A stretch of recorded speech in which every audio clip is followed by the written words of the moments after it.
Hello and welcome to the Northern Myths podcast, where we explore the myths and legends of Northern Europe from an archetypal perspective. I'm Luke DeWolf. And I'm Dan Larrabee. This is episode 8 of the Northern Myths podcast, and today we're continuing our series on the Poetic Edda with the second part of the Grimnismal.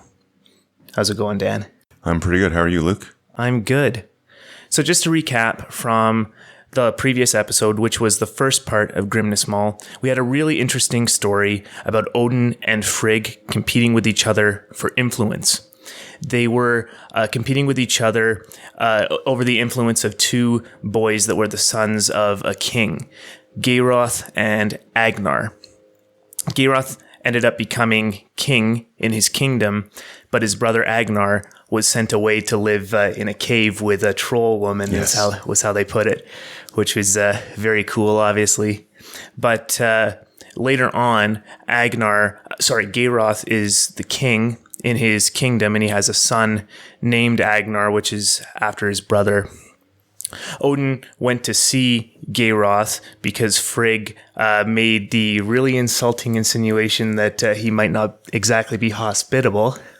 Yeah, that's not great if you've been... That's a big deal. Big deal if you've been following along with us there, especially our episodes on the Havamal. Definitely check those out if you haven't. You'll get to know a lot more about hospitality. And how important it is. How important it is, yeah, it's a big deal. So Odin goes over there to check on Geirroth, but Frigg is being even more tricky and tells this King Geirroth to basically expect someone like Odin, but he's up to no good. So Geirroth imprisons Odin between two fires and tortures him for 9 days straight. 8 days straight, 9 days, something like that. And then we basically dive in with Geirroth's son, Agnar, going and giving Odin a drink. And we've already talked a little bit about the significance of that, but we'll definitely dive a lot deeper into that idea in this episode. So where we finished off last time was basically Odin gave Agnar a whole bunch of fantastic wisdom as a reward for giving him a drink, showing him hospitality. And we were basically right in the middle of that, and that's where we're going to pick things up today. That's right. And we'll be using the Poetic Edda translated by Jackson Crawford, as we have been throughout the series. And again, special thanks to Jackson Crawford and Hackett Publishing. We've got links to Jackson Crawford's YouTube channel, which is great because it's all about the Old Norse language.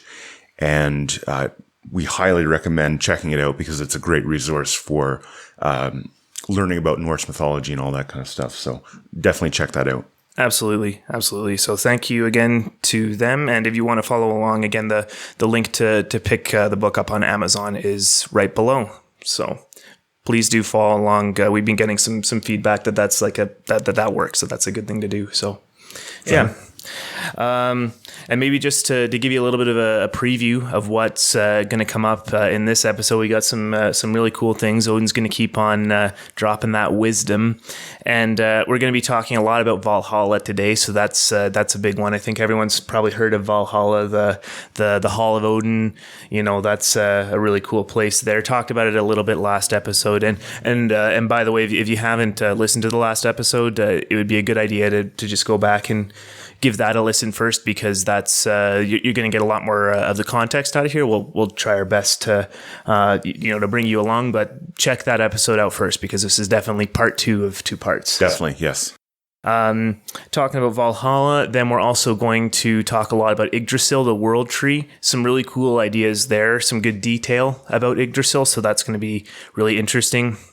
And then we're basically going to end the story off hearing a lot of the different names of Odin, which is really, really quite something, and definitely going to be really interesting when we get there. And it's really just going to tie into the end of the story that we started at the beginning of the last episode. So should be good. I'm pretty excited to get into it. Absolutely. So without further ado, I think we'll just dive right in. Okay. So we're on stanza 22, for those of you following along with the book. Back to the poem. Valgrind is a holy hall, with holy doors upon a field. The gate is old, and there are few who know how it is locked. Dan, what does that mean? Well, it's interesting. There actually isn't a lot about Valgrind out there, but from what I can understand, it's one of the places where the Einherjar will fight every day and die, and then be resurrected to go and eat and drink to their heart's content. And I love the idea that not many know how to get in through these gates to this field. And I think it's specifically referencing the idea that you have to die gloriously in battle to get in. Not very many people are going to do that, right? Not many people are going to do that. And actually, it's very interesting. It would be, I have heard stories about, specifically in like World War II, where, because people were drafted, you would see that there's a very like specific like warrior spirit that some people have. But if you're drafting people, you're getting everyone and people who might not necessarily have the warrior spirit. And I'm not saying that having the warrior spirit is good or bad. I mean, everyone, we'd like to think we do, but when the chips are down, I don't know if I have it. And I'm kind of okay with that. But having that warrior spirit and sort of facing death head on and going in is sort of how you get in. And I think if you sort of extrapolate on that, it's facing chaos and even more malice, because when you're in war, it's not just the unknown, which is absolutely there, but the people that you're facing absolutely want to kill you. And to go in and look at that and to face that fact that someone is actively trying to kill you and, fighting against that rather than running away. I think that's for the idea of how you get in. And as we see in a few future stanzas that we're going to cover in just a minute, I think there's actually a hopeful note that there's actually lots of room for people like that. So it's something that you can strive for. Yeah, those are some really interesting points. I was actually the warrior spirit thing. That's interesting. I was just yesterday. Actually, I had a long drive and I was listening to one of my favorite podcast episodes ever. Top 2 for sure, I would say. It's the Jocko podcast, episode 98 with Jordan Peterson. Definitely a classic. I would check it out. This is the second time we've mentioned that particular episode. Actually, link will be below now that we have. But they were talking actually about Jocko asked Dr. Peterson. For those of you who don't know, Jocko Willink is an ex-Navy SEAL. He was there for quite a number of years. Fought in major battles in the war of Iraq, long extended battle in Ramadi, city of Ramadi. And Jordan Peterson shouldn't need much introduction on this show, but clinical psychologist at the University of Toronto, has his 12 Rules for Life book out right now, and inspiration for this podcast. So, but yeah, the two of them were having a good discussion there, and Jocko was actually asking Jordan Peterson, what he thinks that warrior spirit essentially comes from, right?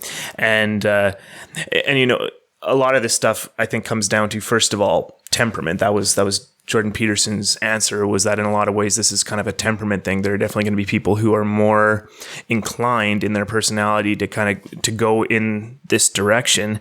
But the point that Jocko was essentially making was that from the time he was a child, he wanted to be a commando. He wanted to be someone who was out there doing these crazy things that are incredibly dangerous. And while like every situation has the possibility of death essentially, and he just when he found out he could just sign up and then he gets to become a commando, I mean that was kind of it. But he contrasted his situation with other people he knew that essentially went to crime or dropping out and things like that, and they sort of had the same upbringing and things like that. And it was interesting. I think it does imply that there are very few people that are going to take this path all the way to the end. You know, many people might have the kind of the blueprint for this sort of thing, but it's something that has to be fostered and has to be,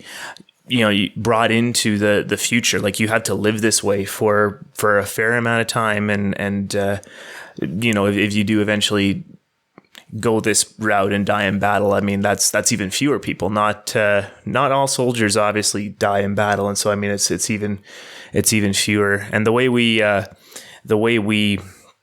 valorize, you know, many soldiers who die in battle eventually get awarded with medals posthumously, because in a lot of cases they die very heroically. So it's definitely a big part of our culture, but I think that just reinforces that there are very few who are going to get to go past this gate. Definitely. It made me think too of Plato's Republic, and Socrates talks about the guardian class and how they're going to get the best education, but they're also the most spirited, or sort of a warrior class. And one thing that Socrates says that's interesting, and I think we see this in sort of the history of Northern Europe, women also are fully capable of this sort of warrior spirit. It's less likely, but not exclusive to men at all. It's just, if you look at the and you see that the bell curves on what's more likely for genders, but it's totally accessible to women as well. And like shield maidens, I think, are sort of that example. But with Jocko saying that, you know, he went the commando route, but his friends who were kind of like him, they went crime. It's like, that's exactly what happens, is if it's not directed properly, then it sort of that idea of a loose cannon. Like, it's going to be a warrior. This person's going to be a warrior. So do you want them fighting for you or against you? You want to make sure they're fighting for you. So that's sort of which again, I think is why it's hard to get in, because you have to figure out how are you going to maintain that warrior spirit so that they don't rebel against you, because you're not going to crush a warrior spirit. They're going to rebel against you and then start fighting you. What was funny is that Jocko essentially said that going into the military was the biggest rebellion that he possibly could have made. Like, he was on the college track. That's what his parents wanted him to do. And so going to the military was the biggest rebellion possible. So, you know, maybe it is hard to kind of direct that properly. And, you know, if going into the military is your idea of rebellion, that's quite something there. But, no, that's definitely it directed properly. And as opposed to not being directed properly, which happens far too often. Far too often. For sure. I do have one other point here, and this is really to do with the fact that it's called holy. Valgrind is a holy hall with holy doors. So the idea of the holy, which can be used interchangeably with the word sacred for the most part. Holy or sacred space is distinguished from the mundane, which is essentially our world in general. The world of Midgard in the mythology here is distinguished from Asgard. They're broadly considered to be the same world, only Asgard is the holy version. That's an oversimplification, and that's not a direct one-to-one, but we'll get into a little bit later, actually, the concept of the known versus the unknown versus chaos and how that's arranged in the world.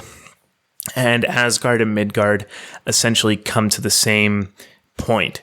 Midgard is the world of humanity, and Asgard is sort of this holy, sacred, ideal space. And so to emphasize that Valgrind is holy is really just to imply that it is the sacred, which is, you know, sacred spaces. Whole cities were built around sacred temples, and they were considered to be the center of the world. This is from everywhere between Mesopotamia to the Indus Valley to Egypt. It was all cities that were built around a sacred space, because the idea of being connected to a sacred space was the idea of being connected to this ideal world that only exists in the sacred now. The idea is actually more like this is what used to be. The world used to be entirely sacred, but then, we fall out of that golden age.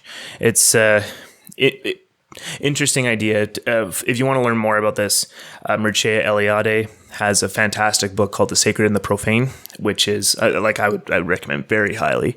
But this is just a little bit of an overview of those ideas, and I think that's reflected here just by emphasizing that it is holy and that it's old, implying that this is really like an ancient mystery. It's something that another side to the few who know how it is locked. I think another side to it also implies that this is an ancient mystery where the true knowledge is only accessible to very few people, and maybe the result is that only very few people get to pass through the gate. Literally by dying in battle, they get to go to this place. But another side of it, I think, could be that this is an ancient mystery that only very few people knew the secret.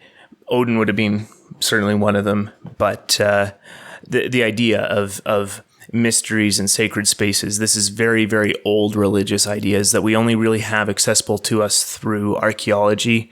A lot of the really old civilizations that we don't have written records for in a lot of cases, they very obviously had these sort of sacred spaces, and they had mysteries were central to their idea. The knowledge that's only accessible after an initiation, which is something that Odin has been implied to be going through here. So maybe to tie it back into the story, Agnar, the boy Agnar, the Prince Agnar, is getting some really good ancient knowledge here.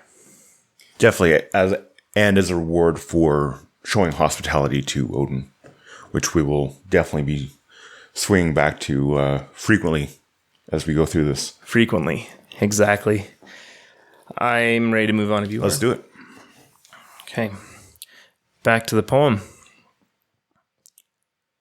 Thor's hall, Bilskirnir, has 640 rooms, if all are counted.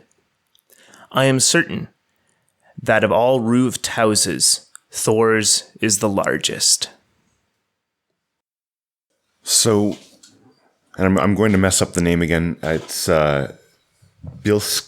Bilskirnir. Yeah.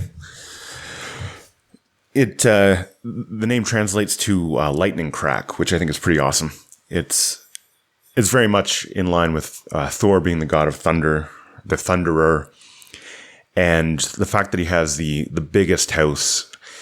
He is sort of the most popular of the gods. He's one that he's the friend of humans and the protector of Midgard, and is always fighting the world serpent. And I think giving him the largest house and the most rooms, it's a sign that he's sort of the ideal and the one that you turn to, and that he has the power to protect you and the wealth and all this kind of stuff. And one that you can really emulate as well, that it's not like with Odin, who's the Allfather. He's not necessarily the one that you emulate just because he encompasses so much, and there's a lot of his names are like terror and things like that. There is definitely a dark side. But with Thor, he's sort of all that's good, and he's order, and he builds things and keeps society in check. And when society is going astray, he's the one who comes back and puts it back in order, because he really hates when you lie and things like that. We saw that in the Völuspá. Yeah, the first episode. That's right. So giving him this seat of power, it really shows everyone what they should be aiming for and what they can get. That they will be prosperous if they emulate Thor and all that kind of stuff. So I think that's what we're seeing with his grand hall. Yeah, I agree. I think you hit all the same points I was looking at here. The large number of rooms. I mean, 640. I think that is one of those sort of shorthands for just a very big number. He's got a lot of rooms. And I think that just really implies, like you said, that he's basically set up for hospitality. He's set up to be able to take in, however many people and have great big feasts and people to stay over and things like that. And yes, he's great and he's wealthy, but it's because he's beloved, and that's definitely well, I think you've mentioned before that in the old temple at Uppsala, one of the greatest, largest temples that we know to have existed, mostly through some documentation. I think it was Adam of Bremen, I think, who talked about the temple at Uppsala. I think it was him, but might have been someone else. But the descriptions were like, it's this massive temple where rituals happen, like major rituals happen. I think a big one is like every 9 years or something like that. But the center of the hall, the big statue in the middle, is not Odin, it's Thor. And Thor is the one who is most beloved in this area because, a theory on that is that his way of being is much more accessible to people, and it's much more comforting to have a god on your side that is just going to take out the giants and take out all the negative things that are going to be around you there and put chaos into order, sort of thing. So that's some theories for why Thor is so beloved, right? So for sure. And if you think about it, having Thor on your side, it means that your society is well ordered. And again, I mention this every time we talk about this with Thor, but his weapon is a hammer. It's not a sword. It's a tool to build. And if you build an ordered society, chaos stays on the outside in general. Like you're not going to have major incursions of it. You're going to have, you need enough so that life goes on, but you're not going to have the world shattering, life destroying, chaos that can happen if you're not well ordered. So right, and we're going to see that Thor actually has to go outside of the known territory in order to go take it to the giants, right? Definitely. So it's some really interesting concepts here. I think that the description of his hall has given us some good insight into his character. I mean, he's another son of Odin via the earth, which is an interesting. That's a little too much of a tangent for me to go all the way down here, but that's a really old idea that relates back to agriculture and fertility cults and things like that. But yeah, Thor, I mean, he would have originally been a storm god, and the symbol of a double axe as well is a universal symbol of storm gods. And so, I mean, he's associated with this natural thing, but isn't it something that they took something that I'm sure would have been really scary back in the day, lightning, thunder, and turned that into something of, something really positive, where it's like, the lightning and the thunder, this is actually symbols of something good that's helping to bring order into the world. Like that's really unique, I think, where the storm god really becomes so beloved at the end of the day. So yeah, that's interesting. And I mean, with lightning and thunder, you get rain, which would help crops grow, and so that's quite interesting. I hadn't thought of that. Yeah, Thor is a great character, and I like that we get to know a little bit more about him through this particular stanza. I mean, again, just through the description of his house. Well, okay, it's not just a description of his house. The house is really an extension of yourself, and I mean there is reason to believe that the house symbolically is analogous to the human body, essentially, in that it's got all these rooms, and there's the idea of the soul being able to escape through the roof in ancient societies. It's got some really interesting ideas, the symbolism of the house, and so it's really like it's an extension of the person who lives there, really. And yeah, so not surprising that we can get so much interesting information just from a few words, right? So good old Thor. Good old Thor. Okay, back to the poem. I think Valhalla has 640 doors if all are counted, 800 Einherjar will walk through each when the day comes to fight Fenrir. So again, we see this use of a large number, and I think it again represents, it's a symbol of sort of the infinite, that, and we might think, oh, 800, that's not much, really. But that's a very modern idea. You know, World War II, there were hundreds of thousands of people fighting, if not millions. But battles, 1,000 years ago, like a big battle would be like 50 people on each side. Like that's a huge battle. You might get, I think I've heard some ancient battles getting into the range of like 2,500 people fighting, but it wasn't many. And it's kind of interesting to think that the fate of large territories were decided by, the lives of 100 people, and, who killed the most on what side. So these numbers are just representations of, it's going to be an enormous army. And I think there's a hopeful note too, that, if you really work at it, you can be a part of that army, because there's enough room for you. They haven't closed the doors on it. And I think also it tells you that the final battle with Fenrir is the world-ending battle. It's going to be the infinite number of Einherjar that can go up against this wolf, and I was going to say all hell breaks loose, but that's mixing too many religious traditions there.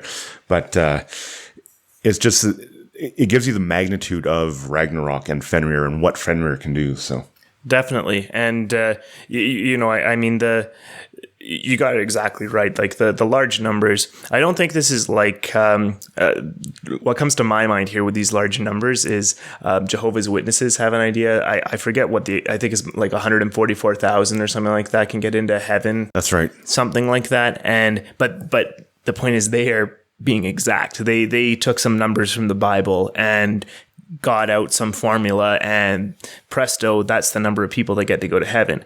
Versus this, absolutely, I would say this is metaphor, right? This is just a metaphor for a lot of people, right? And, 640 doors, 800 Einherjar per door, a little over 500,000.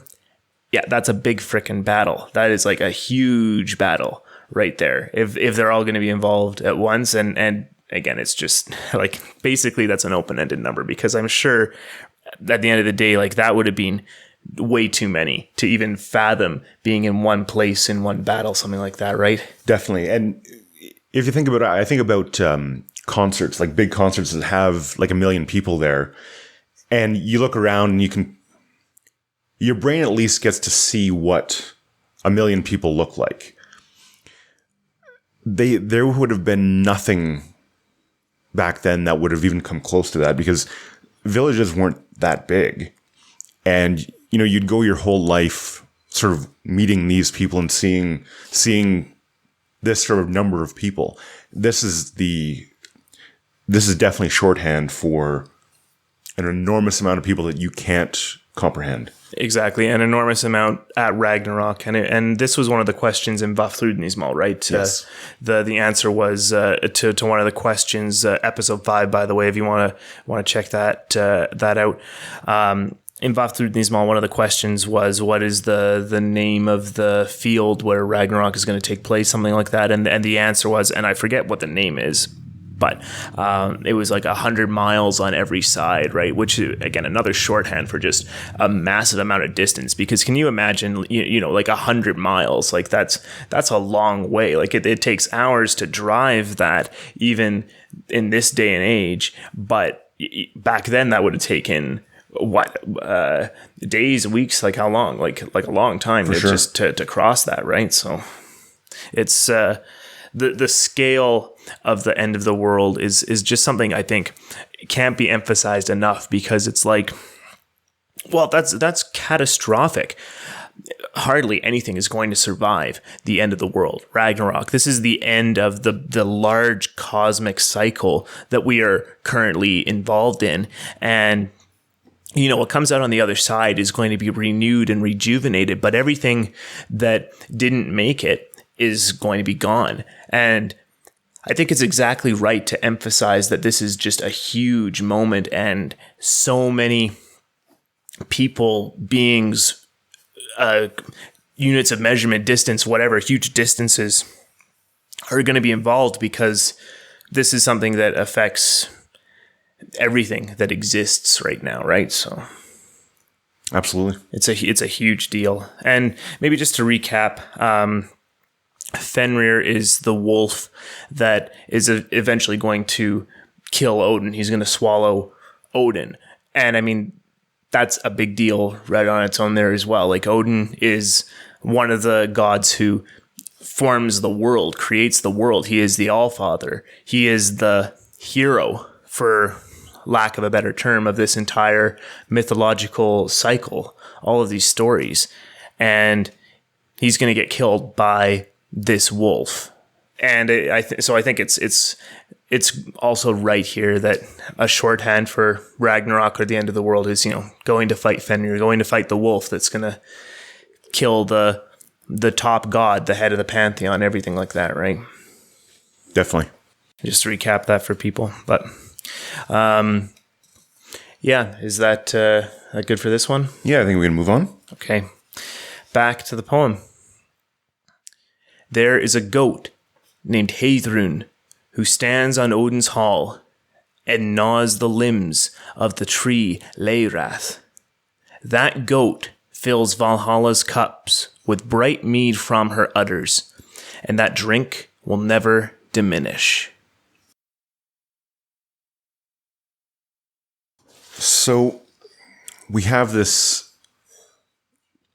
it's kind of I'd say almost a paradise idea, that you have this goat, unfortunately whose name I forgot to check out. I got Leirath, but for some reason I neglected to get the goat's name. And so after the Einherjar battle, and die and are resurrected, they eat and drink. And here's this goat that is providing them with delicious mead from her udders. And one, it sounds like a pretty good life, eating, drinking, and fighting. And some of the symbolism there is goats are a sign of wealth. So you've got this amazing goat, that probably the best goat of all goats, sort of because you get goat's milk, but oh boy, goat's milk. Really, you want the mead from a goat. And it's interesting. So the goat I think it's eating, it gnaws on the limbs of the tree Leirath. And this was interesting to me because Leirath, which I did get the names for, it can translate to betrayer or protector. And that to me is very odd, because it's they're kind of the opposites, right? And I'm not quite sure what to make of that. I wonder if it's a sign that wealth itself can be a protector, but it can also betray you and is fleeting. And we'll see that in other stories, particularly the Havamal. They go into that a lot. As well, it makes me also think of mead itself, or alcohol in general, where it can be a protector. It can bolster your courage, but it can betray you as well with hangovers and making you too drunk, which the Havamal also talks about, not drinking too much. So it's an interesting image that we have here that, to be honest, I'm not quite sure what to make of it, but I've got some ideas here that I found. So you ready for the meaning of the name of this goat? Yes. Bright Secret. Bright Secret. And Heidrun, the rune part, as in rune. Rune Secret. Wow. Mm-hmm. So, okay. I'm seeing, gears are turning, right? I'm ready to have my mind blown, actually. Well, okay. Pressure. So, the bright secret is mead. The inspiration, mead being sort of the shorthand for all of the things that result in inspiration. Like for all the emphasis on not over drinking in the Havamal, the point is still do that though. And it comes back to as well, not over drinking can also be seen metaphorically, as in it's not great to be overly wise. It's better to be moderately wise. That's a big one in our second episode on the Havamal. That one was big. It really implies that if you are too wise, you have a burden. You have too much not too much. You have a lot of responsibility, and it's kind of hard to live that way. And I think that's a shorthand for, if you drink too much mead, first of all, you get drunk and bad things happen, but also maybe you get a little bit too much of this bright secret, and that can really overload you, something like that. But then the connection to this Leiraz.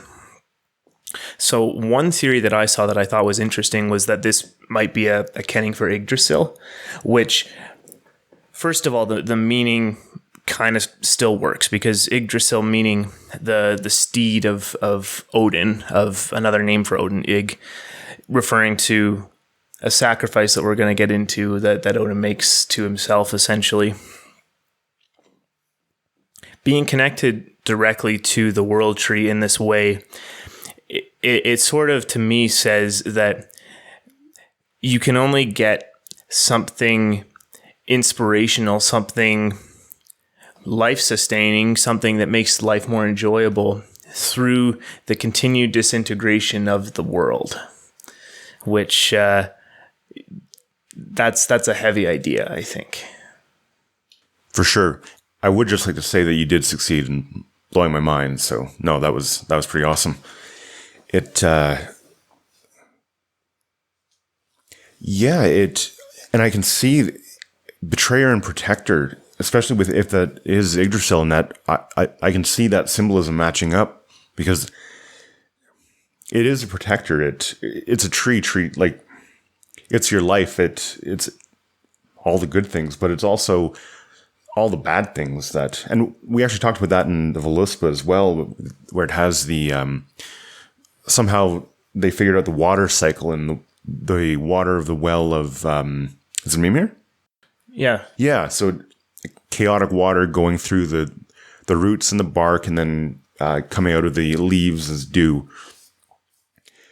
And I think actually with the mead as well, like that's part of that too, is that these little drops of digestible chaos that they can drink. And it's interesting too that the Einherjar are still in, like, taking part in chaos, that they're still being fed it even after they're dead. And it's sort of, they've gone to the other side of chaos in a lot of ways because they're dead, but they're still being fed it. So there's something interesting there too.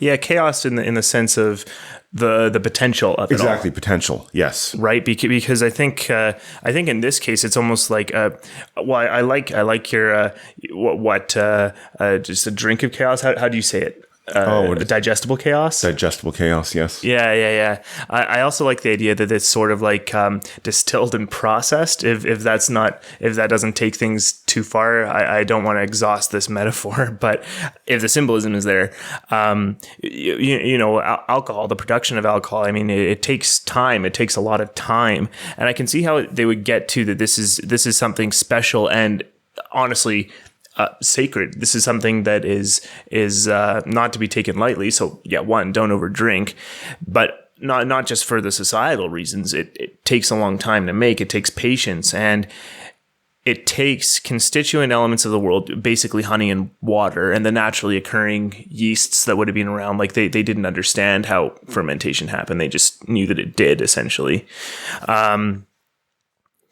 You take these elements of the world, and what comes out is something that is very powerful and leads to this inspiration, and it's this potential. And so what is better? What is a better situation than something that gives you an infinite amount of this to take this and then basically use it to build up your craft in time for the end of the world. A lot of this stuff is all, the goal is so that the world itself will survive Ragnarok. Not necessarily the individual people who are taking part, but that the world in general and the tribe in general will survive Ragnarok. That's Odin's goal. That's why he's collecting all of these dead warriors, the Eikthyrnir, in order to in order to survive Ragnarok, right? So that's an Eikthyrnir. I don't think we gave a definition, but it essentially just means like a single warrior, right? Like that's one Einher, and then the Eikthyrnir is like the collection of So that's what that means. But no, I think this is a really interesting stanza right here that gets into some deep things, right? For sure, definitely. So, shall we move on? Let's do it. Back to the poem. There is a stag named Eikthyrnir who stands on Odin's hall and gnaws the limbs of the tree Leirath. Drops fall from his horns into the well of Hvergelmir. That is the origin of all the rivers. So this is interesting. So Eikthyrnir means oaky thorny, and I'm pretty sure that's in reference to the antlers on the stag, and stags are often considered sort of like the king of the forest because it looks like they're wearing a crown. Plus, they're big and majestic beasts. Like it's big and majestic beasts, and like if you were to hunt one and kill one, like that's a lot of meat for your tribe, and you actually had to do something. It's a great beast. Like it's not. It's no small thing to have hunted and killed the stag. They run faster. They're stronger. If they charged you, there's a good chance that you were going to die. So it's an animal with a lot of power and majesty behind it. And I think it's interesting that it's gnawing on the limbs of the tree, and the drops fall from his horn into the well. And it's that idea that we saw. I think it's very similar to that idea that we saw in the Völuspá, where you have this great symbol of nature, the stag, distilling, and I think that's a really good way of looking at it, distilling some chaos. I don't know why it comes through the horns, the antlers. It's a cool visual. I'm good with it. I'm not sure what the significance of that is, but you have it again coming down in sort of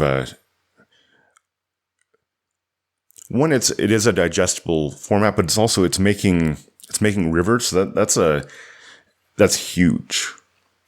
So maybe it's not even actually a digestible format. It's just this is how nature has made the rivers, and that rivers themselves are a part of nature. And the reason I'm talking about nature is that nature is chaotic in itself, where it's full of potential, but there's also danger there. And I think that's what we're seeing, is that potential and danger being sort of congealed into these rivers through the stag. Yeah, some really great points there. I liked this name as well. Eikthyrnir. A couple of points here. So I think I like that you touched on this. So the symbology of the stag sort of being this great beast, even like a lord of the beasts. Okay. So to me, when I hear that, this is a legacy of ancient hunting mythology that would have come before basically all other forms of religion, because before agriculture, there was hunting. Before agriculture developed, the people of Northern Europe moved into Northern Europe following the migration of probably elk and caribou and things like that, moving further north as the glaciers melted, the ice age melted. And so this stag symbolism really is a connection to not only, I think, not only to just this, this great beast in general, but to the lord of wild beasts as a concept, which it's theorized that sacrifices were made to the Lord of Wild Beasts to continue the availability and the prosperity of these animals. This was like what's been found all over, not just Europe, plenty of places, all over the world, in fact. Hunter-gatherer societies basically still exist as well, or at least have existed into the 20th century, some still into the 21st, that have been able to be documented and written down, their customs and things like that. But all over the world, there are deposits of the long, large bones, like the leg bones and the arm bones and the skulls of animals, which probably also meant that they left the marrow and the brains of the animal, probably the brains still in the skull, which was a very, very valuable piece of meat, essentially, like probably the most sought after part.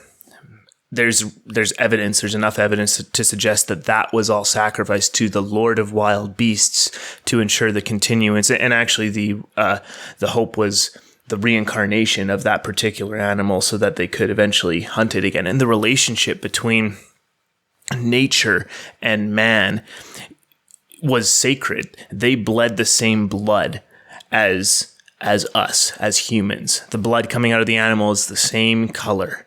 And there was an emphasis that this is something to be taken seriously.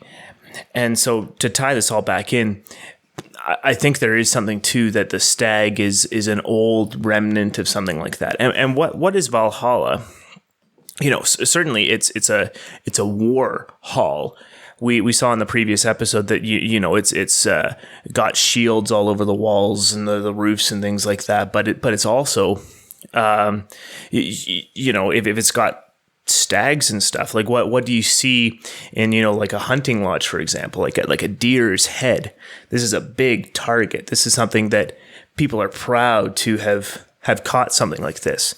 And I think that's just a really old idea, that to hunt a great target like this is one of the greatest human accomplishments that was accessible to us throughout history. And even today, people still want to do that. So that's I think a really big bit of the stag symbolism, and it's something sacred, spiritually significant, and Valhalla is connected to it. Absolutely. And what you said about the sacrifices to the Lord of the Beasts, there's another story where Thor and Loki go out for some adventures. I can't think of the name of the story itself, but we'll definitely be covering it. And they go to this family, and Thor slaughters his goats, but says, "Don't eat any of the marrow of the bones." And then one of the kids does, and when Thor resurrects his goats, because he can do that, he the goat has a lame leg from where the kid ate the marrow from, and so it's a very old, powerful symbol, the marrow and the brain. And we'll actually see that coming up in just a few stanzas about the importance of the brain. Absolutely. And one thing here about that story, that's actually considered one of the best examples in a later, more developed culture. This isn't to imply that anything is necessary. This is just the natural progression of culture. It goes into agriculture, and then it goes into various developments of essentially what we would call psychology. They wouldn't have called it that. They would have used a different word, but various developments along that path. And so this is considered an example of that story you just referenced is considered an example of a more advanced culture, something that has progressed at the very least through to agriculture and then into a very personalized polytheism, essentially. An example of that very, very old religious idea continuing on through. And there's something to that significance for sure. The other thing I liked about this stanza as well is that the connection to Hvergelmir, I think this places Valhalla squarely. It's in Asgard, but it's got a direct connection to essentially the the waters of chaos, the continuing existing waters of chaos, which feed through the world, through fate.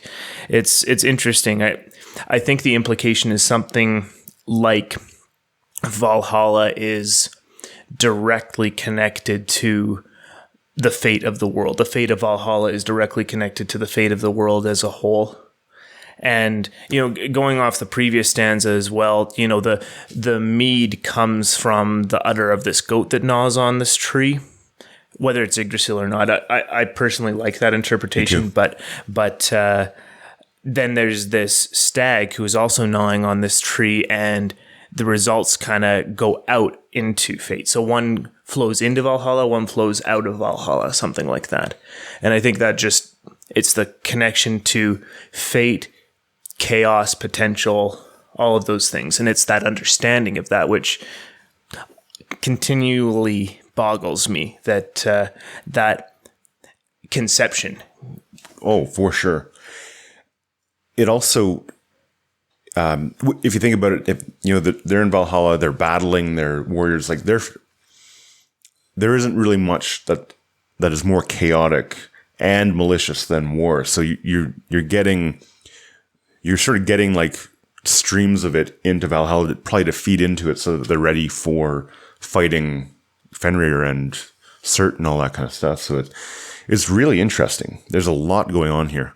This has been a really interesting couple of stanzas. I've really enjoyed them, and I think it sheds some insight into the idea that so this is probably the most well-known destination in the afterlife for people who know about Norse mythology. Valhalla is the place that you go.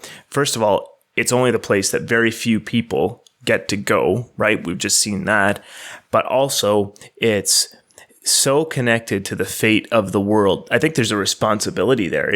I think this entire thing really just says, like, if you are going to put yourself on the path to be a warrior, to be someone who has at least even the possibility of dying in battle, you end up in a place where life might be good and you might be enjoying yourself, but you have the fate of the world on your shoulders. Yeah, that's pretty heavy.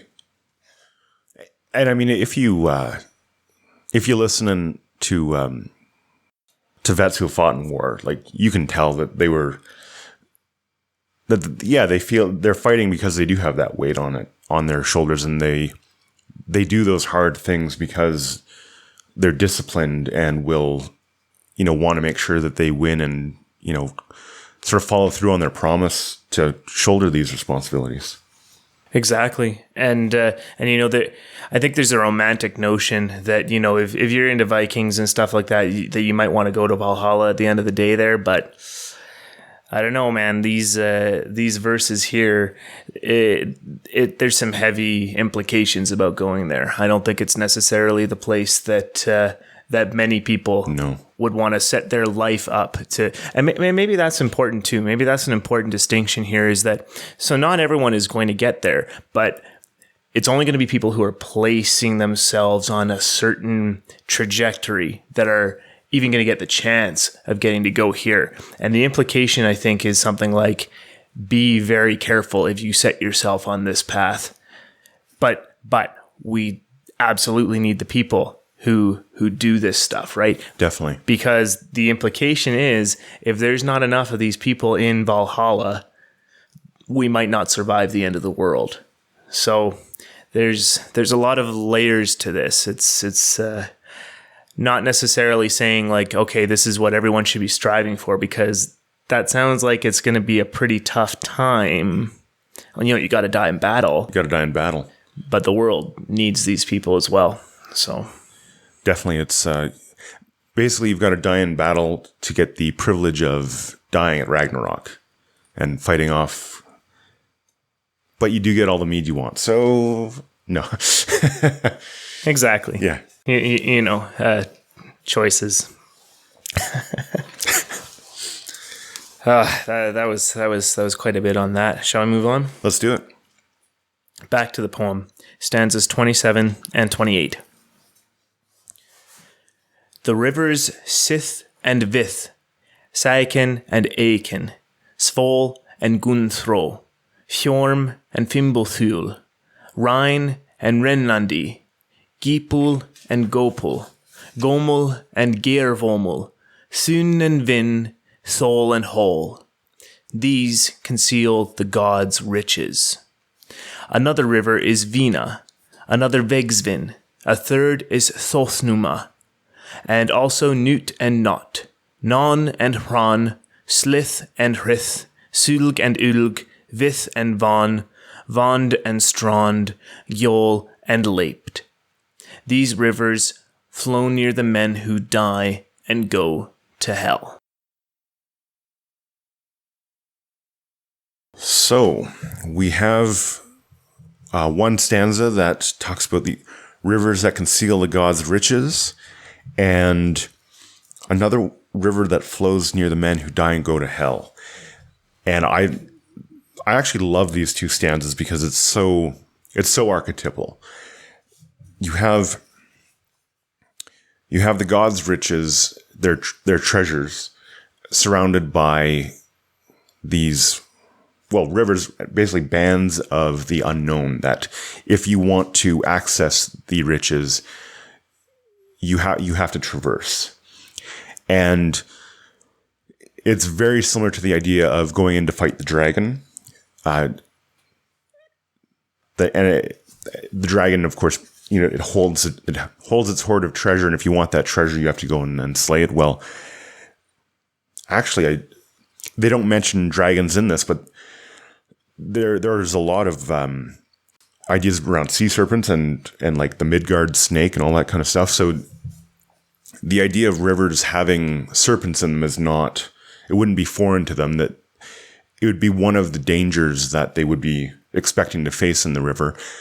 And something that we talk about, and we haven't really talked about why, is that water being a symbol of the unknown and chaos. And the reason why, as far as I can tell, is that water is, when it's the basis of life, whenever we're looking for planets with life on it, we're looking for water, because that's what sustains all life forms on Earth. And, thinking being that if there's going to be life on other planets, it'll be, if there's water, then there's a good chance it'll be water-based life forms. So there's a great deal of potential there, but also a lot of times with serious bodies of water, you can't see the bottom, so you don't know what's going on beneath the surface. And there's a lot of things in the water that can kill you, including the water itself. So it's this great swirling mass of potential and great danger that you can either, you need to live, so you're either going to get life out of it and live, or it's going to drag you down and kill you.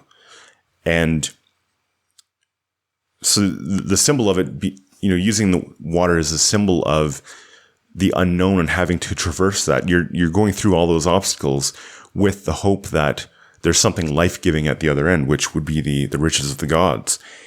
And I think with the second stanza, with the rivers that flow near men who die and go to hell, it's showing us the very real possibility that you might die.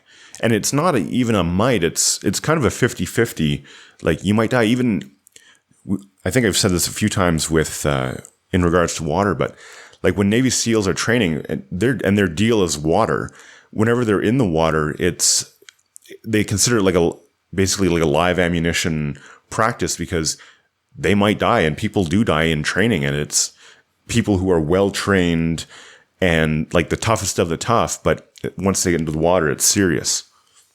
Yeah, I loved all of that, and I mean the symbolism of the known and the unknown. I mean, if you haven't gotten that, that's a huge deal for us, and I think the ideas and the interplay of the known and the unknown. I mean, that's a huge concept. But on this one, maybe just I'll tie it back to a couple of other points, because really I don't have a whole heck of a lot to add here. But just to re-emphasize here from the stanzas before, these are all flowing out of Hvergelmir, which is really the wellspring of pure potential chaos, and really I think is an analogy to the pre-cosmogonic chaos. There's a big idea. This is the waters that are there before the world is created, essentially. And this is an idea that's found throughout many different mythologies as what is there before the world is actually formed. And Hvergelmir is, I think, the remnant of that in the world as it continues to exist. But all of these rivers flow out of it, and this is like the strands of potential and possibility, right? This is like each river holds maybe a different potential, a different potential prize or secret or something like that, right? I think that's the implication here, and maybe another nuance here, I think, is also that rivers are also natural boundaries. We had a couple of real rivers here, in fact, in this whole big list. And the reason I think we haven't gone through definitions of all of these names is because we actually don't really have them for most of these rivers. They're names, but we don't know exactly what their names mean, so we can't really go into an interpretation there. But the river, the Rhine, was in here in the first stanza, and I think the Dvina is also in there. I think that's more eastern, but so there are real rivers here and mythological rivers, but the Rhine was essentially a that was where like Caesar even didn't go past the Rhine. That's right. Right, and rivers are a natural boundary, even between tribes and between borders, between nation states, or even a lot of the states in the U.S. are the boundary is a river, right? So to me, this is not only just the flow of fate in general, but it's also the boundary between pockets of the known and the unknown. And so you have to be on the boundary. You have to have 1 foot in the known and 1 foot in the unknown to be able to get any of these prizes. And it is risky, it is dangerous, and you might go to hell with one L. One L, yeah. No, love this couple of stanzas. Yeah, it's great. Do you have any more to add on this one? No, I think we can we move on to more rivers. More rivers. Back to the poem. Thor will wade 4 rivers every day. The ones called Kormt and Ormt, and the 2 rivers Kerlog, when he goes to meetings at the tree Yggdrasil. Bifrost, bridge of the gods, burns in bright flame, and the holy waters seethe. This is an interesting stanza as well. I wasn't able to find Kormt and Ormt as names, but I was able to find Kerlaug, and it roughly translates to like bathtub, which I thought was very interesting, and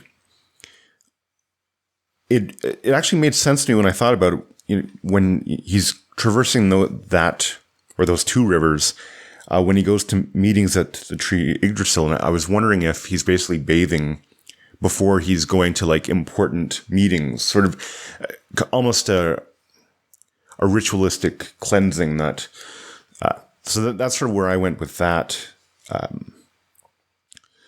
because it would be pretty important stuff that they're doing, and meetings that would be the thing, right? So it's like it's an official meeting with the gods, and then Bifrost, of course, is the Rainbow Bridge, and I love the meaning of it because it's basically like fire bridge, and you wouldn't necessarily think of rainbows being on fire, at least right now, but I guess back in the day, like you had this multicolored fire bridge that would go across the sky, and then you knew like, oh, the gods are coming or going, and it's a neat understanding of them. And with the holy waters seething, that basically means that they're, well, if I understand it right, I think it's like boiling, and yeah, so it really strikes me that the Bifrost is bridging over these rivers so that you could go fairly easily over the bridge, over these places of chaos and, get the prize at the end of the rainbow kind of thing. So that's where I went with that. Interesting. I went in some different directions here, actually. So to me, I did get the bathtub definition of Kerlog, but I definitely didn't go into the whole like a ritual cleansing. That's really interesting. What I got out of this is that Thor crosses rivers every day because that's sort of his mode of being is to go out into the unknown and basically to tame it and to make order out of it. And I think that just speaks to his character in general, right? But no, I think that also goes to, the meetings at the tree Yggdrasil. I mean, so the world tree in general, it's got some interesting, definitely conflicting ideas about kind of how it's arranged in the world. Sometimes it refers to a real tree that you can go and sit next to, right? And to do stuff around. But other times it's, the various parts of the world are all around it. But I think it just means that it's, if you're going to Yggdrasil to have a meeting, I mean, that's, you're basically having a meeting where the whole world is concerned. The fate of the world is like resting on that meeting, that seriousness, right? But so I mean, there's that side of it, but then I think it's especially the Bifrost bridge burning and the holy waters seething. In the Larrington translation, this isn't actually split into two sentences. It's all kind of connected. That the bridge is burning and the waters are seething when Thor has crossed to these other rivers, and not to them, over them. And I think that implies that it's really high stakes when you venture out into the unknown. Boundaries are at risk. The bridge crossing Asgard is I think it's implying that there is some potential consequence. If Thor does not succeed, Asgard might fall. The connection to Asgard might be at risk. And I think this sort of points to the creation through the chaos of potential. The stakes are high, the risk is high, but the reward is great, which I think ties back into previous stanzas here where, we've got rivers that contain potential riches, but also many men die in them. And I think this is the same thing with Thor kind of being the embodiment of someone who journeys into the unknown to make order. Definitely. And actually, to build on that just a bit, I'm wondering if the idea of the bathtub, that's like the most controlled chaos you can imagine. You're using it and it's like, not very deep. You're pretty safe in it. And I have this idea and I wish I knew what cormped and ormped meant. I wonder if it's kind of like Thor goes across these rivers, and when he's done crossing, they're basically bathtubs for him because he knows what they are, and he's safe in them now because he's conquered them. Wow, that's really cool. I like that a lot. I hope that fits with like cormped and ormped. But yeah, I was just like, maybe that's, and it would fit in with the idea like Thor being beloved. Well, he's powerful, of course. These mighty rivers that humans wouldn't necessarily want to cross, Thor can do it, and it's like his bathtub. Well, what's the hardest thing is doing something for the first time, right? After you've done it once, it's no longer significant for you, right? Like exactly. I mean, of course, there are hard things that are worth doing many, many, many times, but the first one is the hardest, and then it's like you can tackle that scenario again and again, and interesting. I don't know, yeah, because when I read it and I saw that it was meant bathtub, I was like, that is that's a weird thing to say, but so I don't know. No, something to think about. Absolutely. Great. I think we'll move on. Sounds good. Back to the poem. The rivers Glas and Gulir, Glair and Skeithbrimnir, Silfrintop and Sinir, Gisel and Falhofnir, Gultop and Letfeti, The gods of Asgard ride their horses every day over these when they go to meet at the tree Yggdrasil. So I think this really builds on what we've been saying, in that you've got these rivers all around Yggdrasil, so the unknown and pockets of the unknown. And I love that they have the gods of Asgard riding the horses every day over them, because I think it shows why they're gods. They're able to traverse these boundaries of the unknown on horses, like that. The horse being a very efficient mode of transportation, and whereas humans, it would be harder for them. They would have to wade across, but gods, it's second nature to them. It's just horse riding. And I think that's one of the reasons why they're gods, is that they've sort of mastered that idea of going into the unknown and do it so often that they're able to ride into it rather than wade into it carefully and make sure that they're not getting swept away by the current. And then having it around Yggdrasil, of course, that's life. It's feeding the tree of life, the world tree, and it's a common theme that we've seen again and again. Right. Yeah. I think I agree here. That I think the mastery that they have over doing this ritual, I think if it's something that they do every day, that would be a ritual. If they have mastery over it, which is the ritual of going into the unknown. But in this case, if they're going over these rivers when they go to meet at Yggdrasil, I think this is also saying something like they've mastered the art of crossing over these boundaries, and in doing so, they have a deep connection to the fate of the world. They have a deep connection to the things that are going to influence the whole world. And the gods being gods, they're also ideals. They're figures that you can emulate. They're figures who it's good to strive to be as good as a god at the things that they do, which in here it's like, and they're talking about the gods of Asgard, plural, collective, like all of them do this, I think is the implication here. They're not leaving anyone out, right? No, definitely. So all the gods have to have this mastery of going into the unknown. And by the way, gods, I think certainly also implies like the goddesses as well. Like, for sure. Just deified beings, the divine beings. Exactly. And they have mastery over crossing boundaries, going into the unknown, and through doing so, they have the ability to influence the fate of the world. Like, what other higher goal is there? Well, no, that's exactly it. This is the goal. The goal is to be able to have that ability, have that mastery, be confident in going into the unknown, I think. Absolutely. And then I actually did get definitions for a lot of these. Oh, awesome.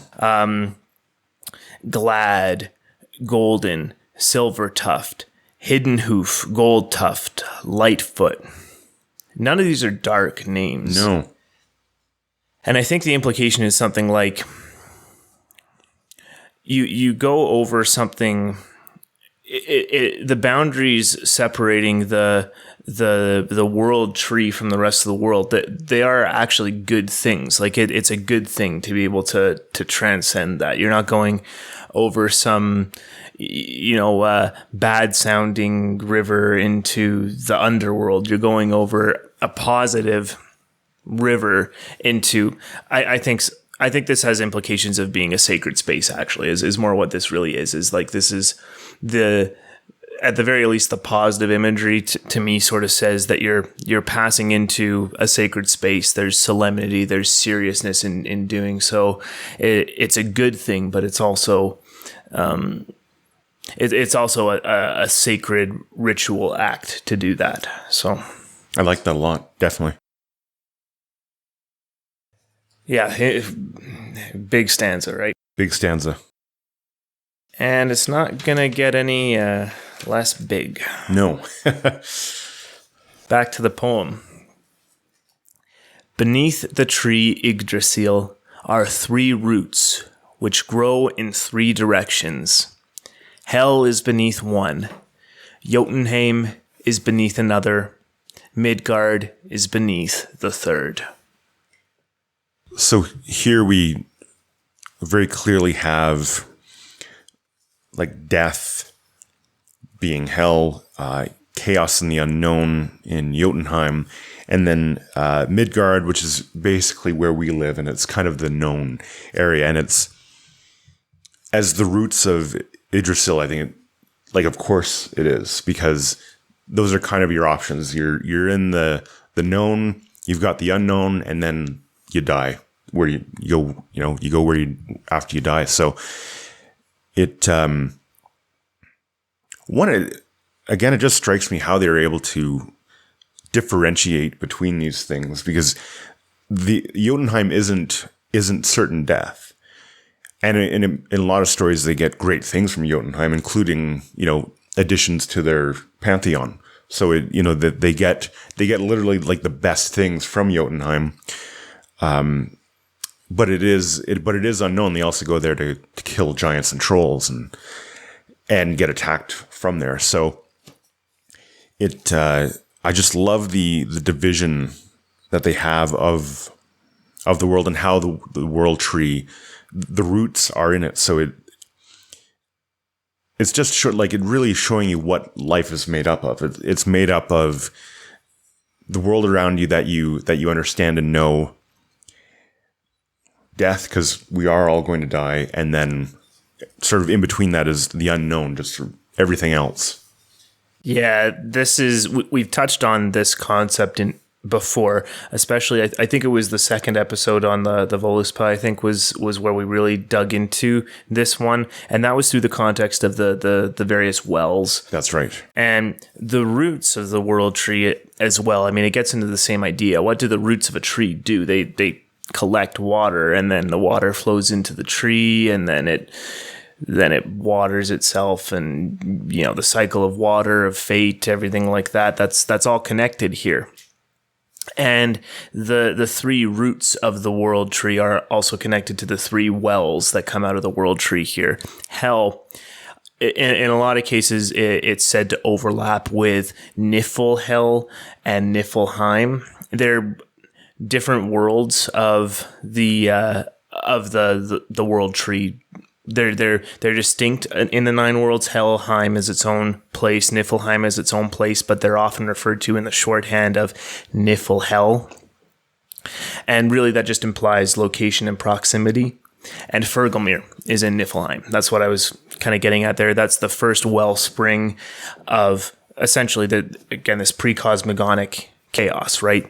The chaos of potential, the chaos also of, ultimate death as well, but the chaos of potential is under the one root here. And when you die, I mean, that gets into ideas of, if you're also connected to this potential as well, I think that gets into the idea of the continuation of fate and of your legacy after you've died. If you go to the place that is still connected to kind of these primordial waters, the things you've done in life are also influencing the rest of the world, something like that. And I think that's an idea that we will see elsewhere, right? Oh, I think so, absolutely. Yeah, so it's a great thing. And then Jotunheim, as you said, the correspondence there is to Mimir's well, which is where Odin put his eye and Heimdall put his ear, which, they made serious sacrifices. They lose the use of an eye and ear, but they've got their eye and their ear on the unknown instead. And so they're keeping an eye and an ear on, the goings on outside the known. Because, I mean, if you have two eyes on the known at all times, you're not going to see the things that are going on around you. You're only going to be in the comfortable, familiar space. You're never going to venture outside. And so having an eye on the unknown is, I think, the way of saying you should actually have one eye on the unknown and always be trying to learn things and always trying to get something out of the things that you don't know. Push yourself, go out of your comfort zone, something like that. And of course, Midgard, it's essentially the mundane equivalent of Asgard. I think we touched on that a bit earlier here, Asgard being kind of the sacred ideal version of this world. And Urd's well comes out in Asgard. So really the implication here is that Midgard and Asgard are kind of on the same plane, essentially. They're on the same level. Just Asgard is kind of the more refined version. And the ideal. Exactly. Yeah. Exactly. And so you have the three wells of fate under the three roots of Yggdrasil, representing the known, the unknown, and primordial chaos and death, right? Like it's this orientation of their cosmology is just so profound, I think. It really is. It's very clever, and it came about naturally. They weren't sitting down and thinking, okay, let's divide the world up into three and then trying to stuff things into three categories. They figured out, hey, these things sort of fit these three categories. Like it would have been a very natural, it would have happened very naturally and organically. Like it's really interesting. Oh, it would have had to. This definitely speaks to a deep belief and a deep understanding that the world is like the world. The map of the world is essentially just the known and the unknown, chaos and order, and dividing it into three here. I'm sure this is done in other traditions, but they distinguish, the unknown that's good to go into, and the unknown that is like you're probably only going to actually get access to it when you're dead. Yeah. sort of thing. That's an interesting distinction though, because it's something like the dead are also in proximity to the primordial nature of the world, something like that. And I think that gets into, there is a lot of evidence that Northern Europe in particular, Northern Central Europe in general, had a lot of belief in a sort of reincarnation, and certainly a belief in the life after death of their ancestors. The stone structures that are all over Central, Southern Europe, like especially Spain, France, England, but also in Denmark and Scandinavia, these huge structures. Menhir's Stonehenge is an example. That's a cromlech. I got that wrong in the first the first episode. That's a cromlech. I mixed the terms up, but those are examples of essentially the dead having a permanent place to live, and it's a way of getting into the permanence of the world through death, getting access to a permanent mode of being through death, and the implication of the way these structures were built is that they actually wanted to spend time near their ancestors. Like these would have been graves, a lot of them. Stonehenge wouldn't have been, but there are a lot of like kind of. But Stonehenge is in the middle of a whole bunch of burial mounds. So it's Stonehenge itself isn't a burial mound, but it's in a field of burial mounds. So basically, but the idea is really something like the people of Europe understood. No, I don't mean to imply it actually, that I don't mean understood as in like they understood something that we know to be true. I mean that their understanding of the world was, that's what I mean. Their understanding of the world was that their dead and their ancestors would live on in these places and gain some sort of permanence through these places. And this is really contrasted with especially Middle Eastern cultures that really saw the dead as being like not happy. They also believed in life after death, but that it wasn't. They generally didn't have a good life after death. Like the spirits that survived were like shades. They were like wasting away and not happy. Versus the European understanding seems to have been for a very, very, very long time, which predates even like there were theories that the great stone structures kind of came about into Europe via the Middle East through the Greeks possibly, or the something resembling the Phoenicians or even the Egyptians actually. But it's been proven now that the stone structures predate even their contact with Europe. And so this really just implies that there is an old idea that the dead have some additional connection to a more permanent state of being, and it's something positive. That's the implication of these incredibly old archaeological structures. And I think this division of the world, especially the division between Jotunheim and Helheim here, is a continuation of an idea that the dead still have their role to play and are still connected to the fate of the world, even in death. Definitely. Wow. I had no idea about the archaeological record on that it predates that kind of, wow. Yeah. And no, totally. Like they're still connected, and you see that in the traditions that the Germanic and Norse peoples had, where, and actually you see it in other traditions as well, where they, like the Day of the Dead, where they go and they sort of party with or they'll put out, they'll have big parties so that their relatives can come by, and, they put pictures out of them, and it's like they're partying with them and celebrating their life. And, just because they're dead, the connection isn't severed. Which I think is actually like a beautiful concept. And unfortunately, I think in our sort of modern scientific world, we've kind of lost a little bit of that. So it's kind of sad, because I think there's a lot of value and meaning in it. Yeah, it's not really considered that socially acceptable to go hang out in a cemetery. No, you get looks. Yeah. But to emphasize here's another distinction here. So you have the cromlechs, which were an arrangement of these great stones into some sort of geometrical arrangement, like Stonehenge. Then there were dolmens, which were essentially burial mounds. Like they would have two pillars, and then kind of a roof, like a gigantic stone roof weighing literally tons, like 20 tons sometimes. And then it would be covered in earth over top. And that would be a tomb for many people.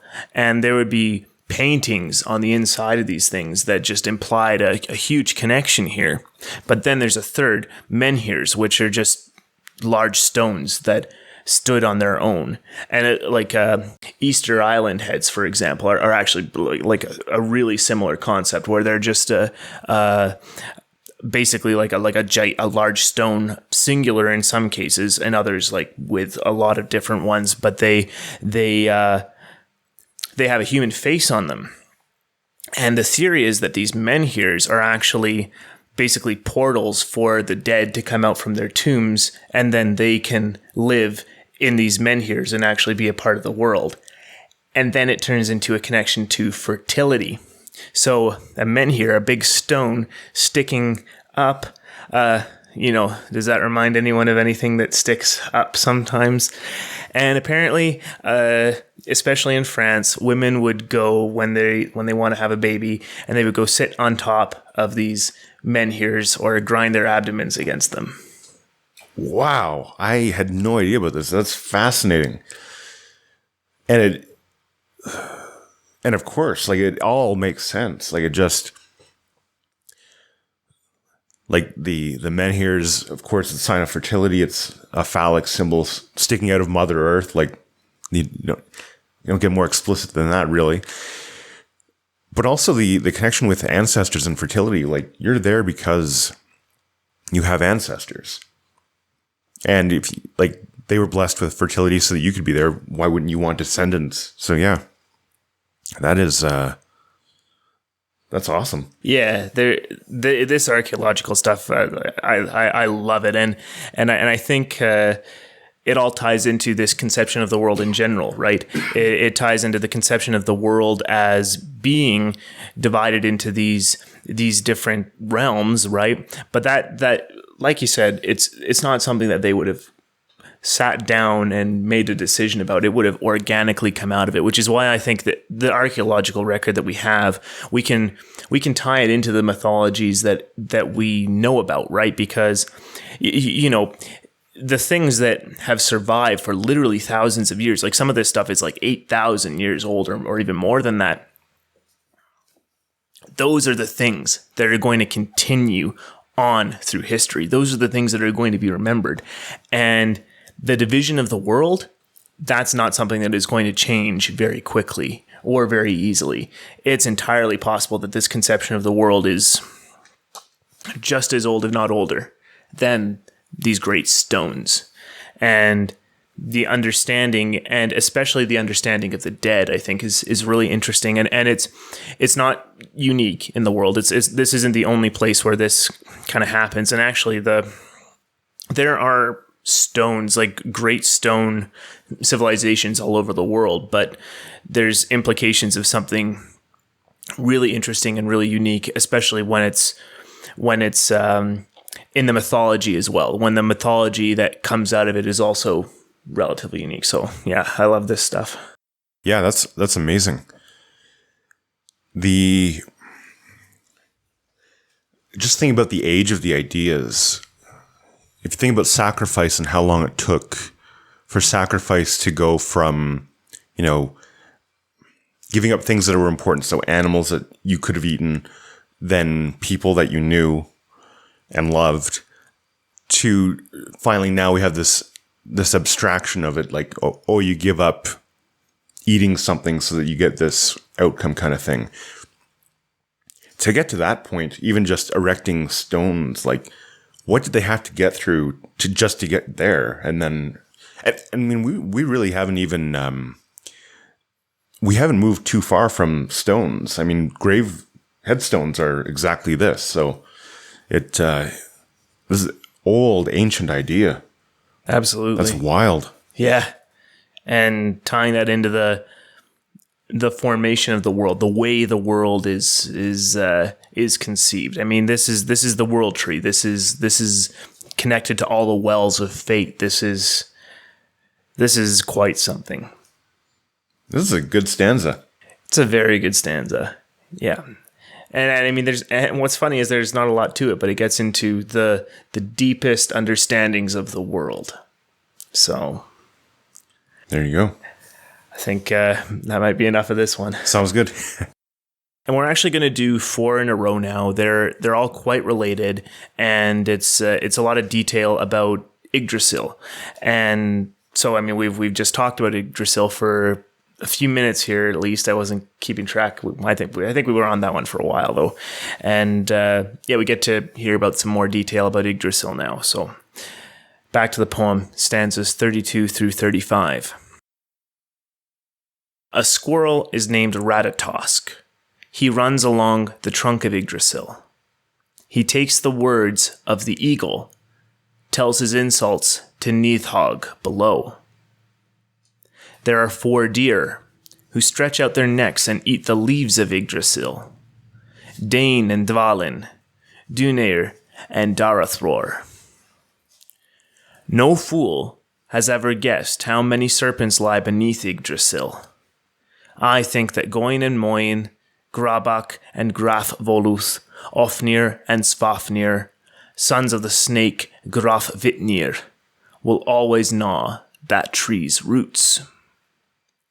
The tree Yggdrasil endures more pain than any man guess. It's eaten from above by the deer, on the side by rot, from beneath by serpents. Ooh, that's intense. So, I guess I'll start from the beginning with Ratatosk, which is basically like boar tooth or drill tooth, or it's basically a rat with big teeth that can gnaw on things, which I kind of like as a name because it tells you exactly what it is. And he's running along the trunk of Yggdrasil from the eagle at the top and telling his insults to Nidhogg below. And Nidhogg is, the name means malice and striker, like malice striker. So with Nidhogg, it's not so much like it is chaos, but it's like malice. It's not just the random stuff that happens that has potential and danger. It is actually like plotting to destroy you. And what I can sort of gather from this is that Ratatosk goes up to the eagle at the top, and we've talked about this before. The eagle is an animal that is a sign of victory, because if you're watching eagles, you didn't die in battle, because it's probably eating the people that you did kill. But it's also it's an apex predator. It has the best eyesight on Earth, I think. And if you've ever seen one in person, it's a majestic creature. It's something to behold, and it's an amazing hunter. It sort of eats what it wants, and it soars high in the heavens and all this kind of stuff. Like it's not the the king of the beasts like the stag, but it is certainly maybe king of the birds. Like it's definitely high up there. And then, and if you look at like depictions of Odin, he'll have like eagle feathers on his helmet or his crown. So it's definitely a symbol of aiming high in the highest good and victory and all that good stuff. And so then you have this squirrel rat type thing. Well, and I mean, squirrels are basically rats with fluffy tails. That's why we like them. Going down to the dragon and telling it insults. And I was thinking, well, why would like goodness and all that is wonderful in the world and victory be telling insults to Nidhogg? And I think it's just, he's just showing Nidhogg what can be. And because that's the greatest insult, especially people filled with resentment, when they see someone who's doing better than them, that it's an insult to them, and they take it as an insult. And it's Cain and Abel, and it produces a murderous rage, and you want to kill that person. That's why Nidhogg is malice. So, the fact that it's running up and down Yggdrasil, I think, is just that you have life, and well, one, you've got a choice. You can either aim high and be okay with the fact that you're not going to reach it because you're not an eagle, but it's an ideal to aim for, or you can become resentful and go hang out with Nidhogg. So that's one way of looking at it. The other way of looking at it, and I think they're intertwined, is that you have this squirrel that is kind of stirring the pot in life, and so it's not going to be, life isn't going to be easy, and you're going to face resentment, and resentment is actively trying to come after you as you're trying to climb the tree and get to the eagle and whatever's beyond. And you have this thing that's actively like poking it with a stick and being like, hey, look at how good it is up there, and you can never have this because you're not good enough, and that kind of thing. So I think part of it is a way to explain why there is resentment and why it often sort of comes out of nowhere, where like things would be a lot easier if you didn't have to contend with people who resented you. And I think that's what we're seeing, is just that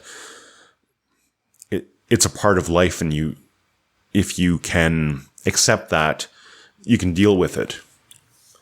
Interesting. Yeah, I the bits about Ratatosk there. Yeah, a lot of this is the theories about Ratatosk are that it could be possibly just an embellishment, right? Like it could be just an added detail that they needed to pick an animal, and what's better than a squirrel? It's relatively insignificant. There isn't a whole lot in as far as theories go as to what else Ratatosk might mean. But yeah, passing insults between this kind of symbol of the ideal, symbol of being at the top of the dominance hierarchy versus being at the very bottom and trying to actively destroy the world. I mean, I think that symbolism is very very profound for sure. And insults going between both of them. I didn't actually go to the place where it's like, here is this animal trying to stir the pot. Animal being, whatever, a symbol, right? Like just in general, that there are insults, intended or not, going between. Maybe the idea is something like, maybe it's an understanding of the idea of no matter what you say, it's always possible to take someone to take a negative. Definitely. Yeah, so it's like even if this person at the top of the dominance hierarchy isn't trying to be insulting, people kind of on the lower end, might take it as an insult, something like that. Like, what am I trying to think of here? Like maybe someone who's a little bit lower class, taking, I don't need your book learning or something like that. And even though if someone says, maybe like here's some things that might improve your life. Oh, I don't need your book learning. That's an insult or something like that. Like, for sure. Even just, people who have achieved a great deal, a lot of times just their existence and enjoying the fruits of their labor is enough to be an insult to people who don't have it. And you see it with celebrities and that kind of thing where, oh, they don't deserve that. And this kind of a sour grapes thing. But yeah, I mean, there's certainly people in the world who have been born into, for sure, families who have done well and things like that. But they actually also tend to screw things up and eventually lose all that wealth that's within a couple of generations or something like that. But on average, not always. But, to be on the top of the dominance hierarchy is hard work. And I mean, if the reward from society is this kind of disproportional distribution of resources, that's kind of like, well, okay, like you've also done hard work and done good things, because the world in general has to accept that contribution as being worthy of success, right? Definitely. And there's, of course, dominance hierarchies that don't get a lot of recognition and you don't get rich and famous from it. Cup stacking. Right? Like the best cup stacker in the world, maybe they win one prize or something like that, but no one knows them as a household name or something like that. So, but that's sort of just an aside as kind of like, there are many different dominance hierarchies to climb, but the one at the very top, which I think the eagle does represent, the eye at the top of the pyramid in a lot of other symbologies, right? That the US dollar bill being one, but this is the eye at the top of the world tree. Not a lot of difference there, and the idea is, I think it's related to the idea of, to be at the top, you have to pay attention, you have to know things, you have to understand things, and I think a big part of resentment is resenting having to work hard to get to these places. And of course, not everyone is going to succeed in that. And I mean, the world is just not fair in that regard. And what is fair either too, right? Like, but that's just churning the resentment and the relationship between those things, right? So it's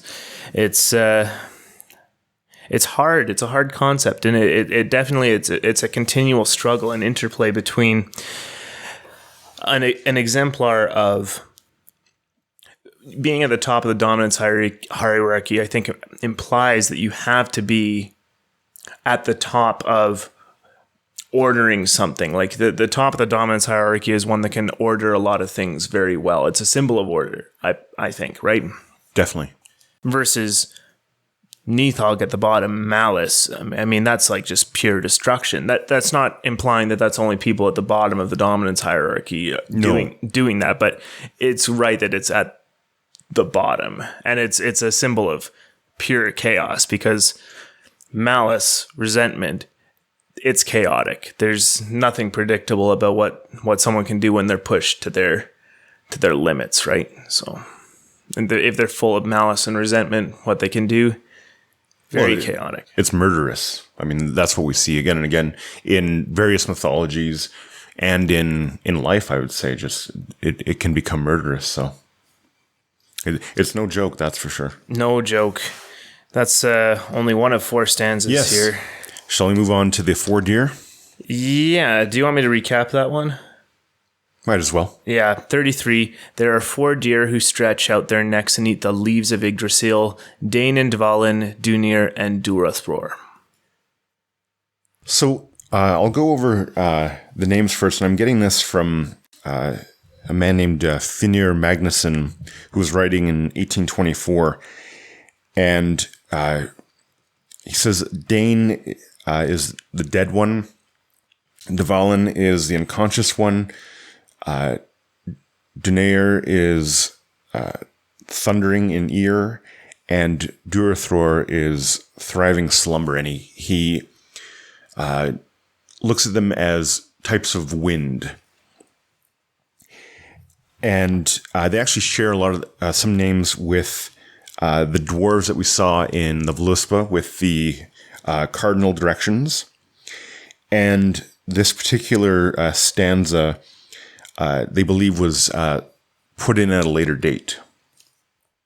So it, because they have, I can only think of his name as Eikthyrnir, but they think that it's kind of in reference to Eikthyrnir. But if we're going to follow the symbol of wind, and I'm going to because I think it's an interesting place to go.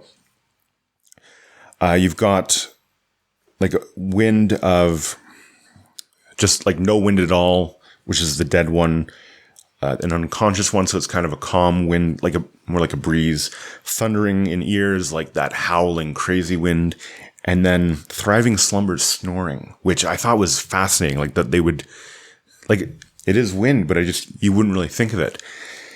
And I think part of it is explaining the world around them with like symbols of nature, just like the dwarves were the cardinal directions. They're using these animistic spirits to talk about how the world is animated. So I think we're seeing a bit of that there. And I'm trying to think of how to say this about the archetype of it, but it's showing that sort of the various stages of nature. You can have it being calm.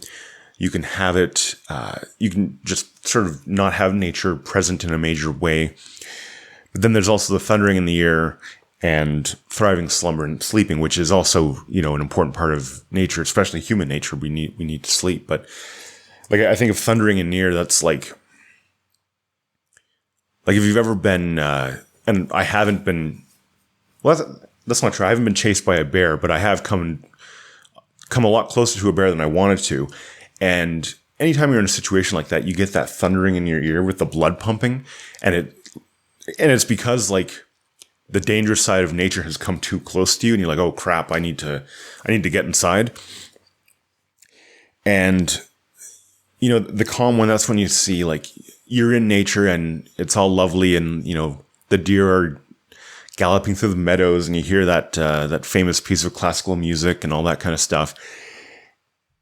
And it's just it's an interesting way of looking at it. I think that I think it symbolizes the nature of nature, I guess, not to use both the same word to describe itself, but it's the essence of nature, that it encompasses all of these aspects, and it is chaotic, but there's also calmness in it, and it's a very complex, I guess, state of being. Yeah, I like that a lot. I like that. The fact that they're deer, first of all, is something.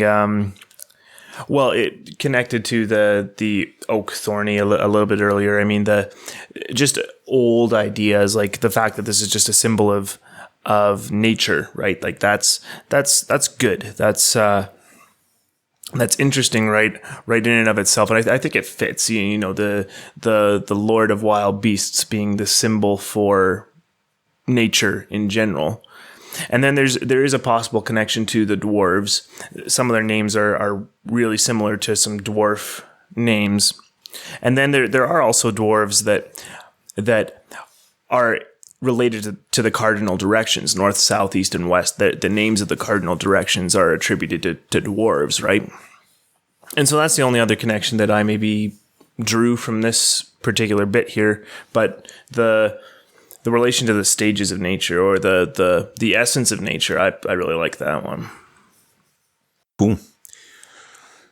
Shall we move on to snakes? Yeah, and the next one after this, No fool has ever guessed how many serpents lie beneath Yggdrasil. I think that Goin and Moin, Grabak and Graf, Voluth, Ofnir and Svafnir, sons of the snake, Graf Vitnir will always gnaw that tree's roots.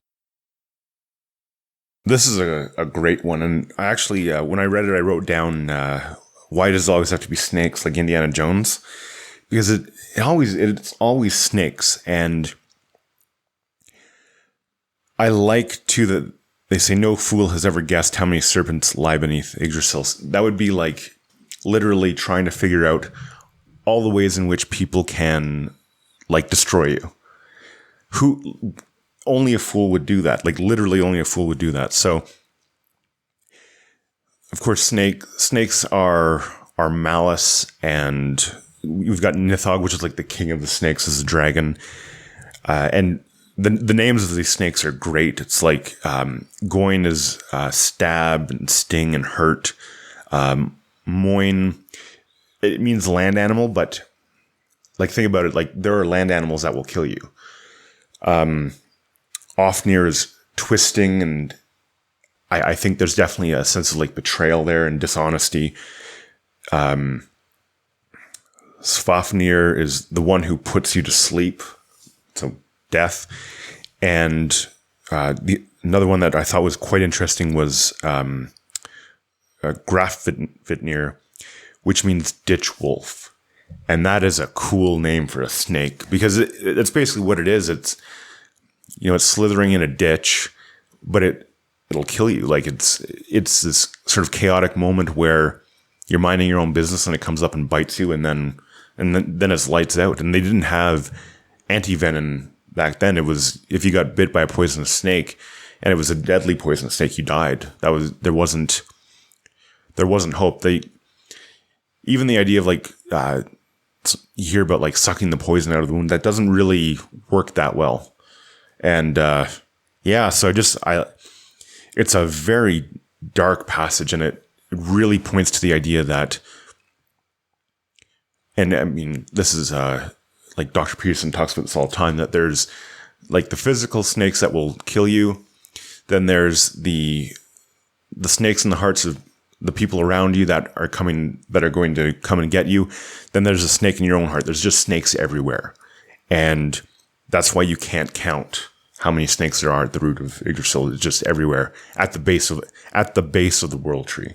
Yeah, that one line, the however many there are, like I love that, and it's almost humorous. It's like, yeah, like there are so many dangerous things, but the point is, it's foolish to think about that, because if you're going to preoccupy yourself with it, you're going to be a nervous, neurotic mess filled with negative emotion, and you're never going to do anything. So it's foolish to think about this stuff, because it's like, well, whatever, these exist.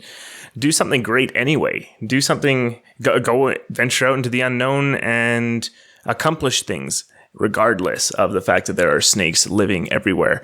And I mean, the whole story of the Garden of Eden in the Bible is basically something that says even this walled garden built by God can still have snakes come in. Snakes are everywhere in the mythology, and they're at the base of the tree, because in especially Dr. Peterson's theorization, we lived in trees for a really long time, and snakes would have been at the bottom, and it would have been dangerous to go to the bottom of the tree because there could be a snake there and it could kill you. So some deep symbolization there that didn't really change for a very long time. And you know what?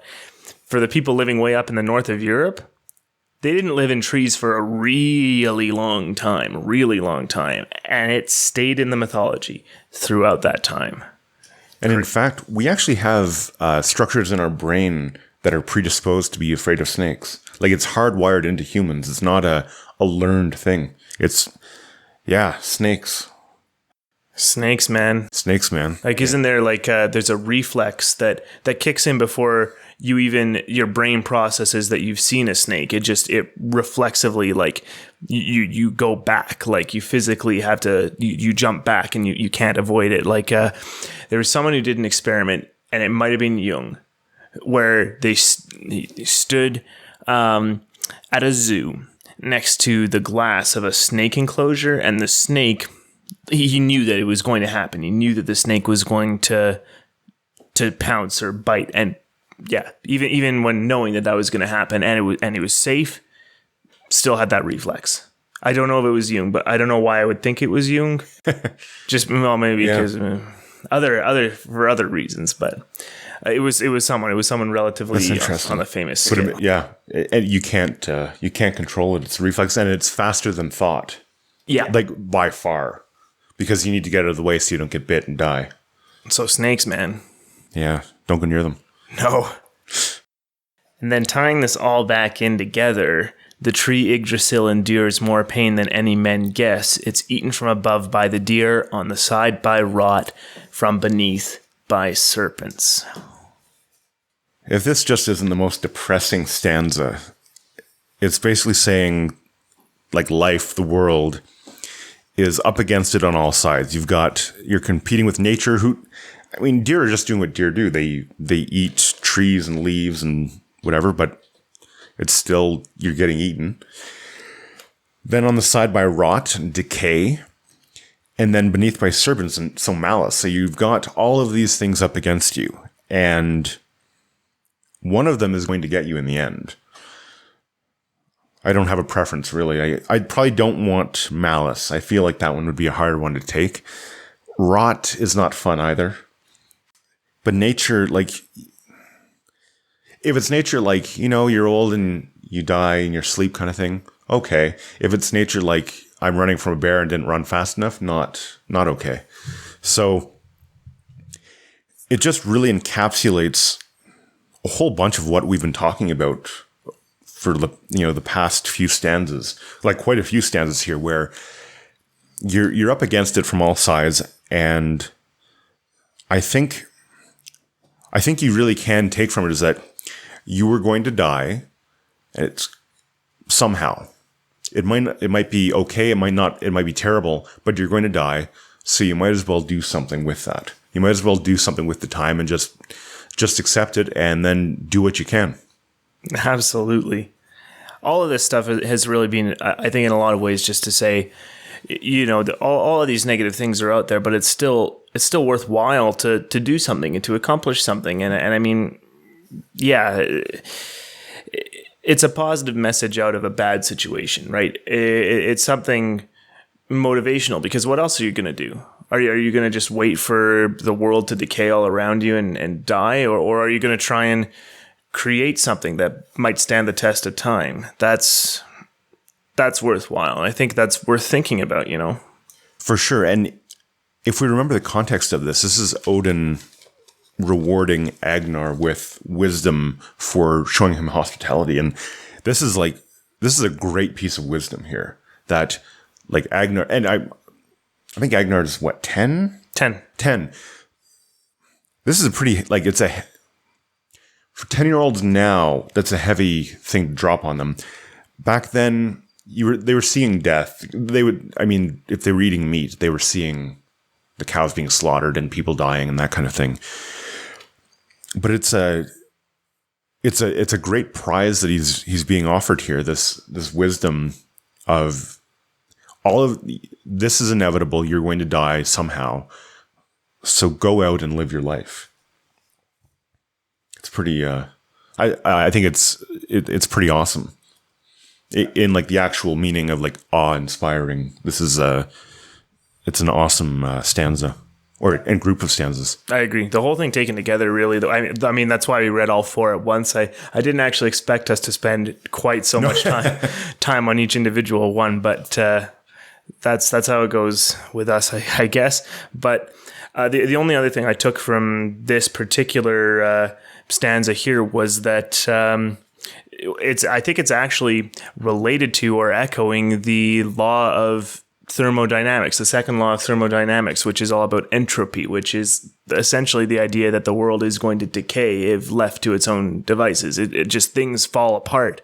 And this is on like the level of physics, right?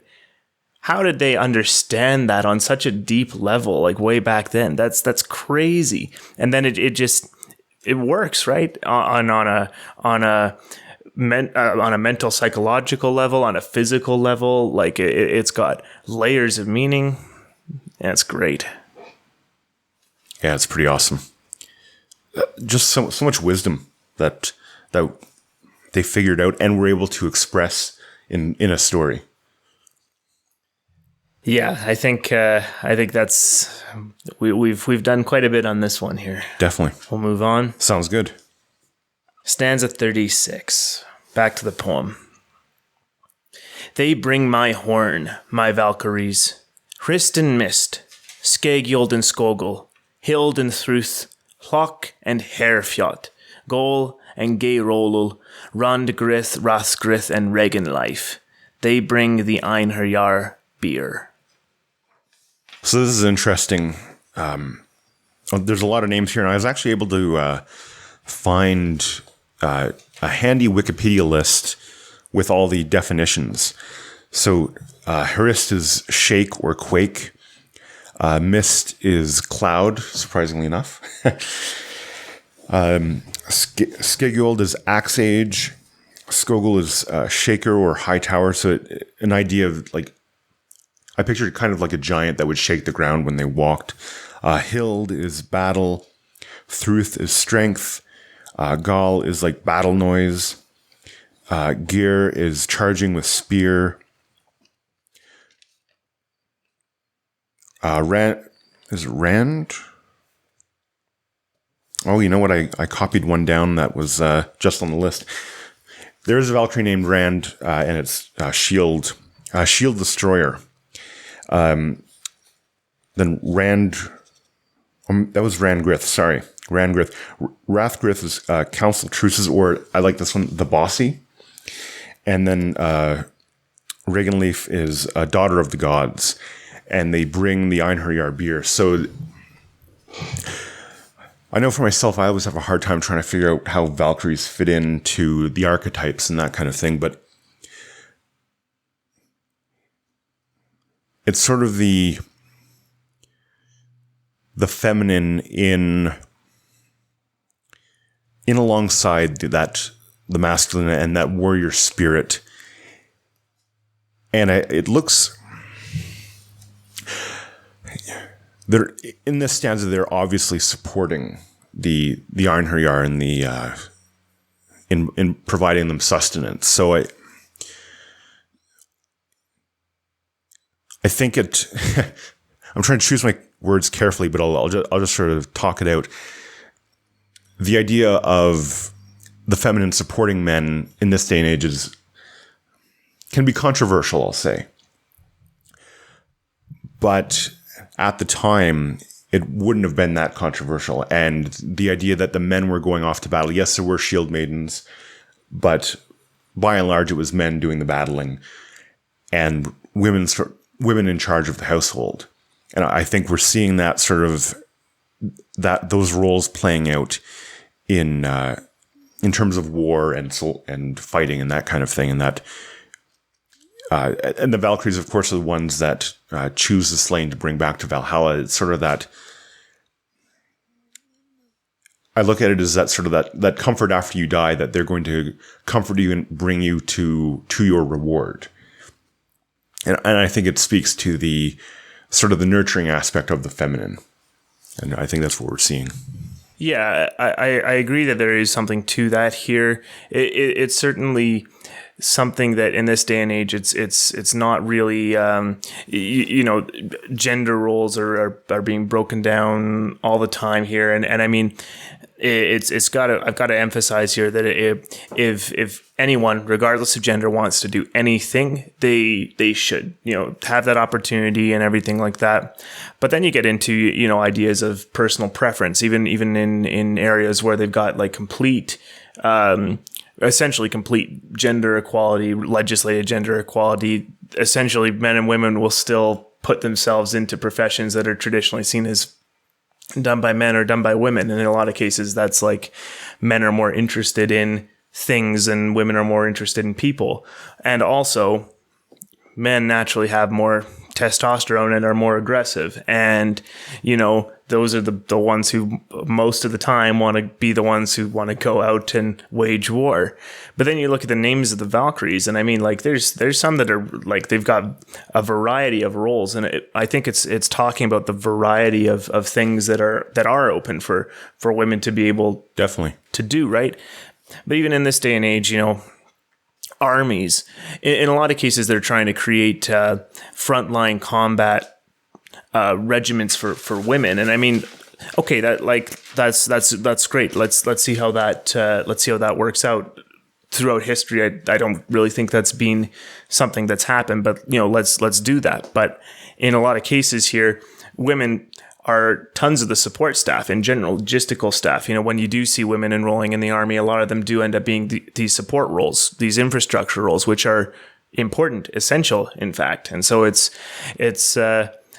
really just to say, no matter what you're doing, you're contributing, whether you're a man, Definitely. you're a woman, whether you're kind of on the front line, so to speak, or you're back in a supporting role, no matter what, you're doing something that's essential. And I mean, this applies to other industries, in physically demanding jobs. A lot of those jobs are done by men because they're just naturally more capable of doing it. And you'll see women in more like the office jobs running the company. And I mean, that's also essential, right? So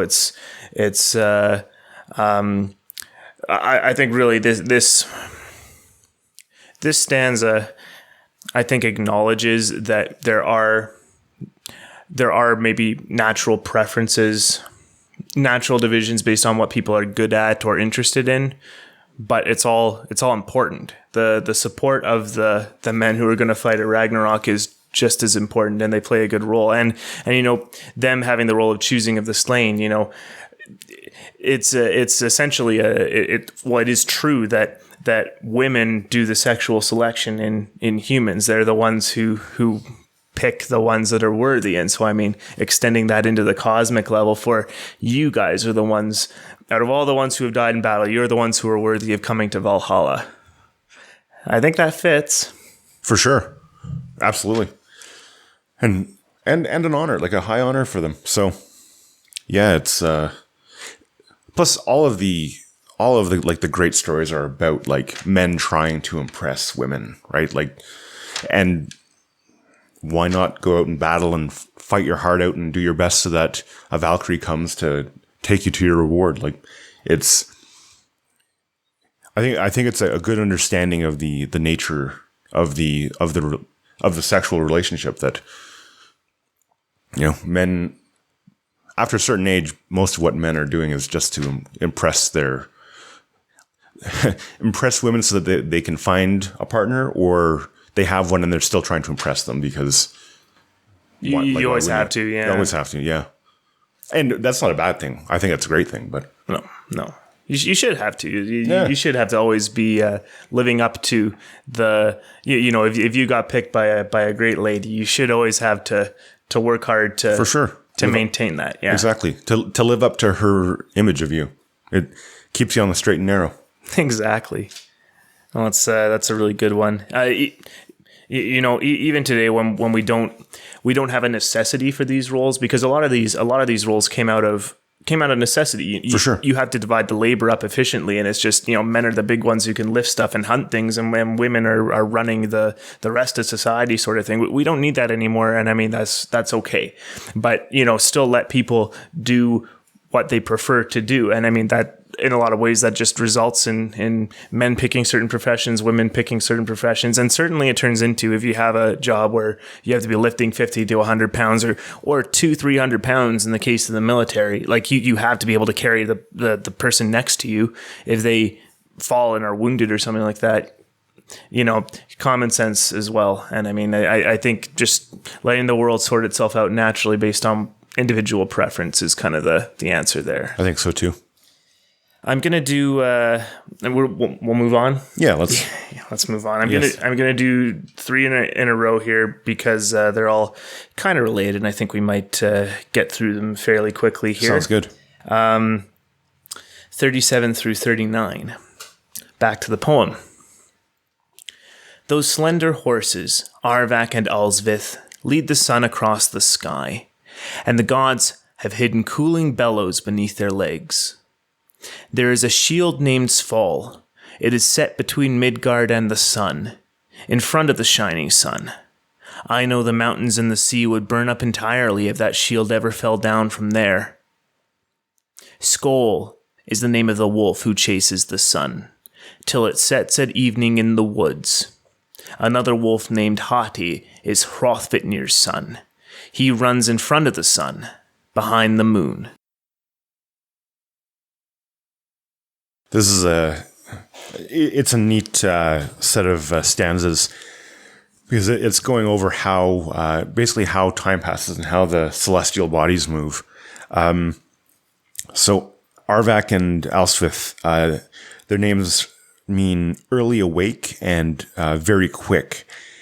And the gods saw fit to put cooling bellows beneath their legs because they didn't want them to get too hot while leading the sun across the sky, because they obviously know that the sun is very hot. And actually, I'll go into the next stanza just because it's so this one is so interesting that they kind of figured out that the sun is so hot that there had to be something between us and it to keep us all from burning up. And there's a shield, Sval, and it means cold chill. And I can think of a whole bunch of things that might fit. I don't imagine they had like a concept of space, but I mean, space is just sort of a cold, chilly place, and it would allow the heat to dissipate between the sun and the earth. And in fact, we're in that green zone, right? The earth is in the green zone so that we can actually sustain life and not be burnt up by the sun. But then there's also the atmosphere and the ozone layer and all that kind of stuff that we sort of scientifically know now that this is what's between us and the sun and keeping us from burning up. But I love that they had a concept of it back then. That's fantastic. And then, since I'm rambling, I'll just go on to Skoll and Hati. So you've got a horse, basically, or horses pulling the sun away from Skoll, and Skoll is one who mocks, and Hati is the one who hates, and then Hrothvitnir is the fame wolf. It means famous wolf, and it's probably Fenrir. But so you have these horses running away from and carrying something very valuable away from the wolves, and we've seen the symbol of the wolf a lot in this mythology, that they are the marauders and the bandits and the people who live outside of society and raid and attack society on the outside. And so you kind of have that.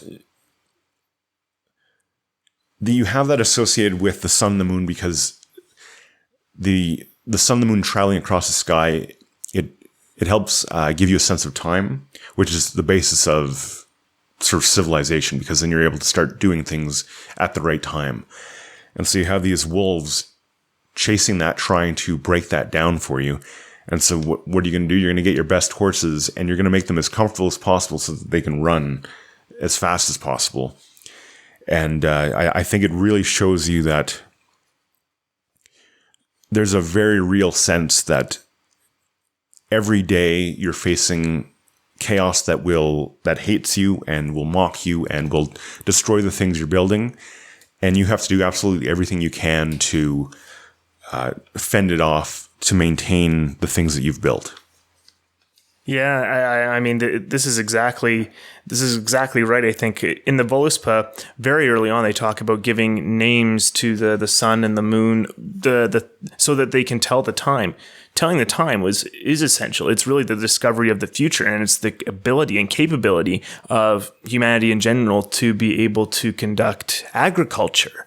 And the idea and the understanding of time was actually there well before agriculture was even developed. So I mean that was almost like we had to understand time for hundreds or thousands of years before it was even possible for us to create societies based on the harvest and of creating cities, because you can't have like a town in one spot without agriculture to support it, right? And so this complexity around time and around the concepts of time, it's fantastic. And you know, all of this is referencing the sun for the most part. And the sun is one of the most universal deities. It's universally applicable. One of the original kind of, what would you call it? Religions that kind of proselytize and things like that was actually the Egyptian religion during, I believe it was their middle period. And this was when all of their gods had kind of been assimilated into the sun. The top god Ra was assimilated into the sun, and later Atum, for a brief period, was kind of did this Renaissance thing where they worshipped the sun disk itself. Which when I heard the shield between the sun and the earth, I also thought the physical sun disk, something like that. But they were able to. This was when they had a large empire that actually was quite cosmopolitan, and it went around different civilizations in the area, and they were able to universally bring people into it through the concept of the sun, because that's just something that everyone understands. It's warm when the sun is up, it's cold when the sun is down. And you know, I think the role of the wolves in here, it references that. I think that the day and the night, it's like a mini Ragnarok. It's like a mini end of the world. It's like the sun goes down at the end of the day. If it doesn't come back up, we're all screwed. And, you know, if it's these wolves that eventually catch them, I think that's the implication, is that the world is over.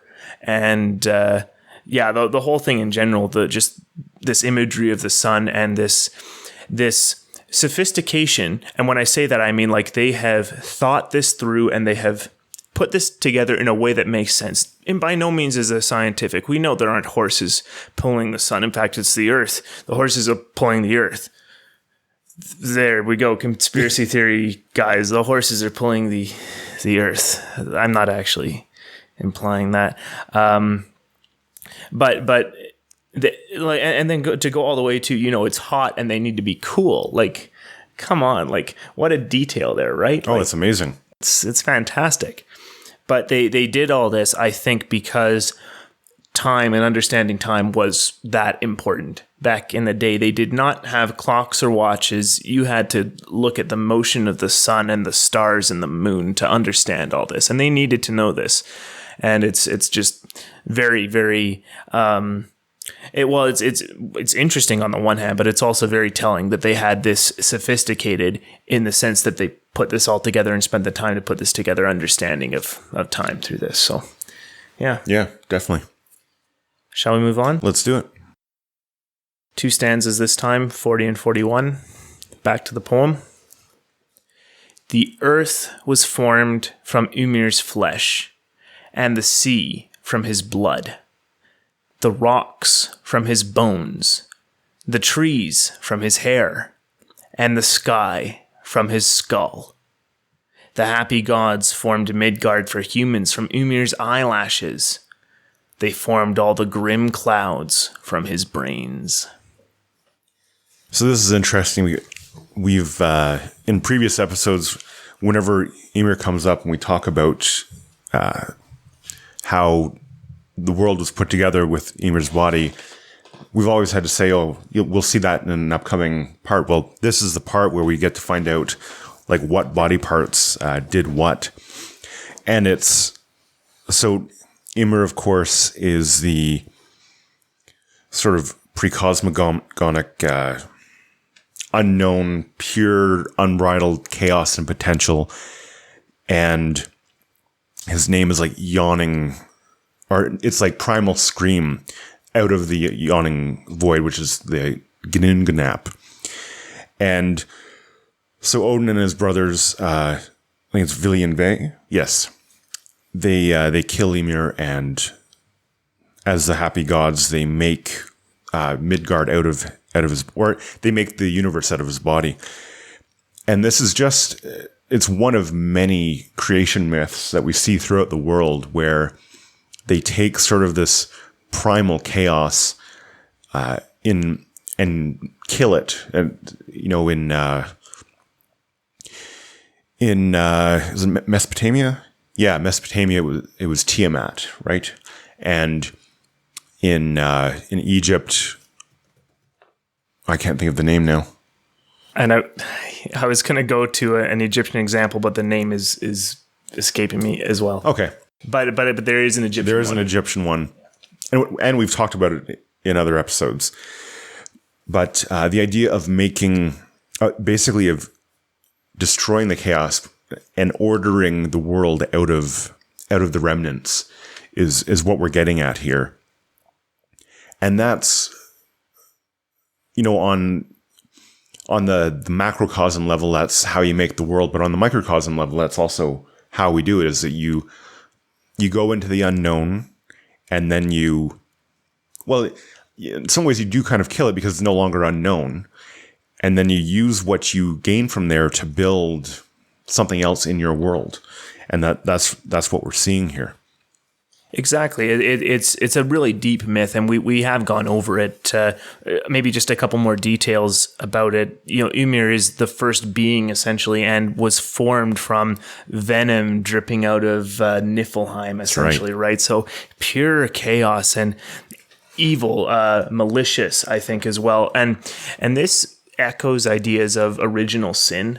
Essentially, Mesopotamia had this as well. It's not just a Christian idea or a Judeo-Christian idea. Mesopotamia was the god Kingu was like the greatest monster that Tiamat could produce in order to fight the hero Marduk. And then when Marduk defeated Kingu, the gods all made the decision to sacrifice Kingu in order to create humanity. And so this greatest monster is what created humanity. This greatest, most evil thing is what we are produced out of. So at the very least, the possibility of evil is within every single one of us. And that's echoed in the Ymir story because, well, Ymir forms the world here, right? We're part of the world. We're formed of the world in the creation story in the Voluspa. I think we covered that in episode 1. I think we did. It was either episode 1 or 2. I think it was 1 though. We're made from trees essentially, and trees are part of the world, right? So by extension, well, really the implication is that the whole world has that possibility for evil and destruction. And what we saw just a bit ago in talking about Yggdrasil is that all of these things are contributing to its destruction. Everything is possible to contribute to the decay and destruction of the world. And that's just what we see here. And maybe to try and connect this to the rest of the story here, Ymir is essentially the first sacrifice. Ymir is sacrificed by the great gods. It's Odin, Vili, and Ve in one story, but in the Poetic Edda, it's Hoder and Loder, right? Some Honer and Loder? Lodi? Yeah, something like that. I should really have written this down. I think they make humans. Like the second set of humans. Right. Anyway, details all getting crossed in my head here. Anyway, the implication here is that it was a sacrifice. It was a primordial sacrifice in order to create something new out of it. Sacrifice of the old for the new, or sacrifice of the potential to create some order. And that's really the whole entire the reason these creation stories work is it really is the ordering of primordial potential into something real, which is the world. And I think in general, us as humans, humanity, people, we are trying to emulate that constantly through ordering the world around us. And it ties back into the idea of the sacred, because the sacred and the rituals that we go through in order to mirror and come close to the sacred it's all essentially tying back into mirroring that original first sacrifice in order to create order out of chaos. For sure. Yeah, that's exactly what we're seeing here with Ymir, and again, it's Odin telling Agnar basically like some of the secrets of the universe and existence for being hospitable, and we actually see a little more about the value of hospitality coming up. Yeah, the value of the wisdom being imparted here. It's like it's not only the secrets of the universe, but it's also like the implication is here's how you can live in the world too, which is exactly. It's wisdom because it works at the macro level and then on each subsequent level down. Exactly. Back to the poem. Whoever first puts out the fire will have the help of Ul and all the gods. The realms will be open to all the gods when the kettles are cooled. So I see this, and one, I think it's referencing the it's referencing Agnar giving hospitality to Odin, and how he's made a friend of the gods, and that the realms will be open to the gods. You can take that further and look at this entire story sort of on a macro level, as it can also be describing like a mystical or shamanic experience. So a lot of times they would use something like a sauna, but much hotter. So like a sweat lodge or something like that in like First Nations people in Canada and Native Americans in the US with their sweat lodges is you basically get it as hot as you can and then pour water on hot rocks kind of thing so that the steam makes it even more hot and crazy. And then you start seeing things, and you can have visions of gods and moments of enlightenment and wisdom and all that kind of stuff.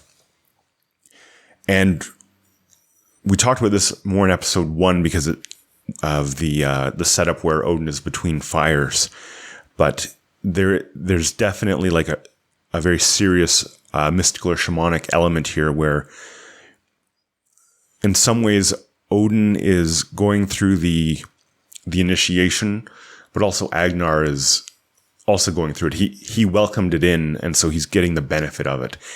And that's what I think the big takeaway from both sort of the more mundane meaning of welcoming the gods in versus like the more shamanic part of it. If you welcome in chaos and treat it with hospitality, you are in a much better position to have the riches that it offers than if you try and ignore it and turn a blind eye to it. And I think that's what we're getting at here, and I think we'll actually see this theme throughout the rest of the poem.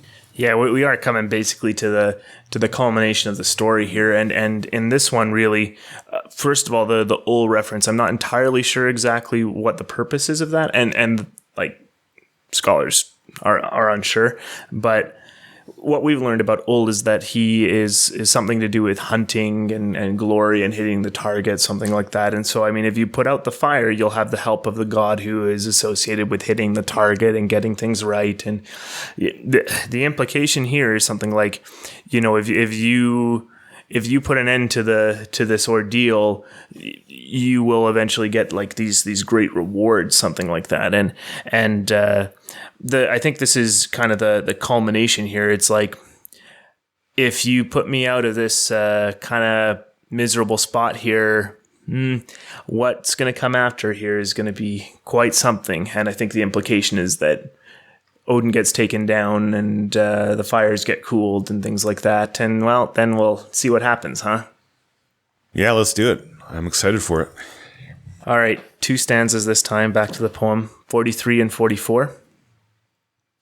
In ancient days, the dwarves made Skithblathnir the best of ships for handsome Frey, the strong son of Njord. The tree Yggdrasil is the best of trees, Skithblathnir is the best ship, Odin the best god, Sleipnir the best horse, Bifrost the best bridge, Bragi the best poet, Habrok the best hawk, Garm the best dog. So, in terms of the story, you're kind of getting a glimpse of the rewards, access to all of these things that are the best. And one thing I thought was kind of humorous to me, Skithblathnir, translates to just a wooden ship or ship made out of wood. So you wouldn't necessarily get that it's the best ship of all time just from the name, but it is the best ship of all time. And it's Frey. It's Frey's ship, and Frey, of course, is a god of fertility and prosperity, and he was one of the leaders of the Vanir, and he was the other god pole in Uppsala, so he's right up there with Thor and Odin. Like he's not a minor god in any of this. And then you have the tree of Yggdrasil. It is the best of trees, and I think that's saying, like, the life you're living, it's the best life. Being alive is great, and you've got the best ship, and Odin is the best god, and it's all of these ideal forms. And it reminds me actually of the Platonic ideals, where you have a picture of a chair in your head, and when you make a chair, you're trying to match it to that. But there's a perfect chair that exists in this perfect realm, and here are examples of like these perfect things: the best horses and the best bridges and the best hawk, which I loved. You don't hear too much about the hawk. He lives in between the eyes of the eagle. So it's as if like the vision of an eagle it's not good enough. You actually have the vision of the hawk as well. And they're also known for their incredible vision. There is a very big emphasis on vision and awareness. And Garm, the best dog, and I believe Garm is I can't remember, does he protect the bridge to hell? Yes, so you've got Garm, like this example of the best dog, the best protector of the realm. And all of these things are, it's not that you'll have them, but you have access to them if you're putting out the fire. Like it's the gift that you're going to get by opening yourself to chaos in a hospitable way. And I just really love it. And I think you're starting to see Odin. You're starting to see him build up to something, and we'll see what that is. But it's he's kind of laying big hints about just how powerful he is to Agnar and what Agnar has done by being hospitable to him. Well, yeah, exactly. And the thing here is that these best things, if you know what the best things are, you've given them a name and you know what they look like, there you go. That's what you go emulate. That's what you go try and duplicate in your life. That's what you try and mirror. And, Odin's kind of tooting his own horn a little bit, being the best god, but, he's earned that. He's earned the title of best god. And we'll see why in a little bit here. The one that I enjoyed the most, well, actually, I'll Skithblathnir. It's funny, a wooden ship being the best ship, but it's like that would have enabled the Viking Age in general. Like that's what and Njord is also associated with this very much so. The fact that the dwarves made the wooden ship as well, there's an implication here of the craftsmanship of the dwarves and actually the holiness of smiths in general, where there was an idea that they were hastening the natural incubation of metals into a perfect form, like as in if we left it in the earth for longer, iron would become steel, or all the elements would eventually become gold or something like that. That was an idea, and being a smith was like taking control of these great things and making the perfect form out of them, right? And so the dwarves kind of are a part of that image somewhere. And so the fact that the dwarves made this is like all of the greatest things that the gods have comes from dwarves. Essentially, all the great items that they have comes from dwarves, and maybe that's kind of a recognition of some kind of supernatural otherworldliness of the objects that have made the advancement of humanity possible. Sort of like, oh man, like if the first person to put a ship together, like what sort of insight would it have taken to kind of figure that out, right? And maybe the explanation has to be like, well, it was the dwarves, because it's like, well, if man, like maybe that's sort of taking us off the pedestal, and sort of by putting that onto some supernatural being, that's like putting the advancements of history onto a mythological level. So I liked Skithblathnir, especially because it's just a wooden ship, right? But the wooden ships are what enabled the Vikings to go conquer and expand, and that's really quite something. But then Garm being the best dog, I loved this one, especially because in the Voluspa, Garm and Fenris, it was unclear whether Garm was, because the word Garm was used in a lot of cases, but it was unclear whether Garm actually meant Fenris, if it was a by name for Fenris, or if Garm and Fenris have always been the same dog/wolf. And what's funny to me here is that Garm being the best dog, Garm has a job. Garm has a job to guard this bridge, right? This passageway. And dogs are happy when they have jobs. Dogs like to have something to do. Police dogs, for example, I mean, they're very well trained and very good at what they do, and they don't really need a whole lot of like they need to be trained up and all that, but they're very happy having something to do, and they're mentally stimulated. And Garm being the best, it's funny. It's like the domestication of dogs is like we've domesticated this brutal force that could destroy us. And it will destroy us one day when it ceases to be okay with this domestication arrangement. But until then, you can give them a job and they can do something well. I enjoyed that, especially with the implication that one day that's going to flip and, your dog's eventually going to kill you. And I mean, for any dog owners, I mean, I think the hope is that your dog is not going to kill you. But on a metaphorical level, that's something else. And I like that line. Yeah, that's interesting to think about, that they'll flip metaphorically. So I think there's something to be taken away from that like your own tools can turn on you as well. And just to go back to the ships for a second, and steel actually, because I was just thinking during the Viking Age, first of all, the ships were second to none, and when they saw them coming down the river, they knew stuff was going to happen, because they were going to come a lot quicker than just any other like tribe's ship or nation's ship. They were extremely good at seafaring and going in rivers, like narrow rivers. So that was something else. So they were definitely known for their shipbuilding.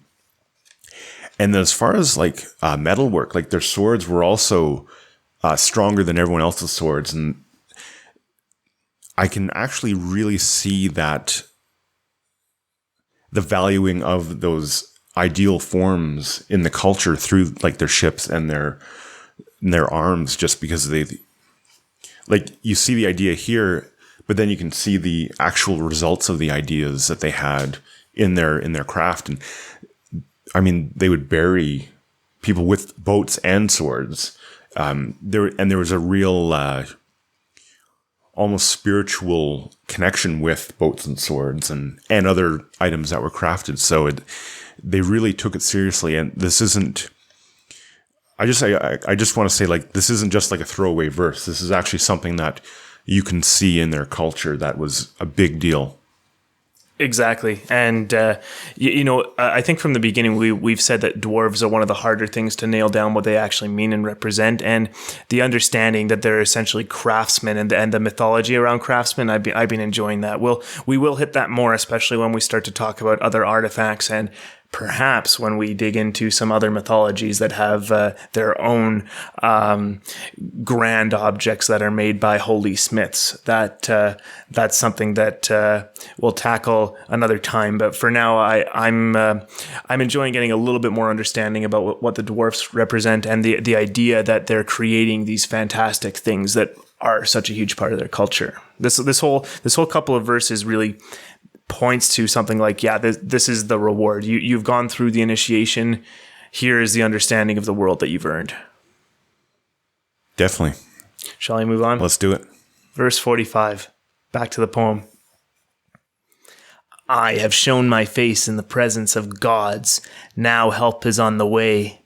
It will come to all the gods on Aegir's benches when they drink at Aegir's place. So we're getting a little bit more about Odin showing his face in the presence of gods. And if you remember, in this particular poem, he's the hooded one, or his face is shadowed. He's specifically hiding his face so that he doesn't get recognized. But he's now saying, like, I have shown my face before the gods. And like that in itself is quite something, because you're putting yourself so that you can be identified against the ideal. So automatically the judgment is there. Is this person living up to the ideal? And as humans, I mean, the answer is inevitably no. But if you can at least show your face amongst the ideals, like that is something. So we're seeing that, like, okay, this person that Agnar is talking to is quite important. And then with Aegir, he's known as a friend of the gods, and they go to his hall and drink beer. And if I recall correctly, he's got really good alcohol. Like, just he brews it. He's a master brewer. And I think in terms of this story, we're seeing kind of a connection between Aegir and Agnar, in that, you know, they're in. It's not Agnar's hall yet, but he's in the hall, and Agnar has provided him with this drink. So I think it's kind of this idea that Agnar is going to be a friend of the gods as well, because he has offered this drink in this hall. And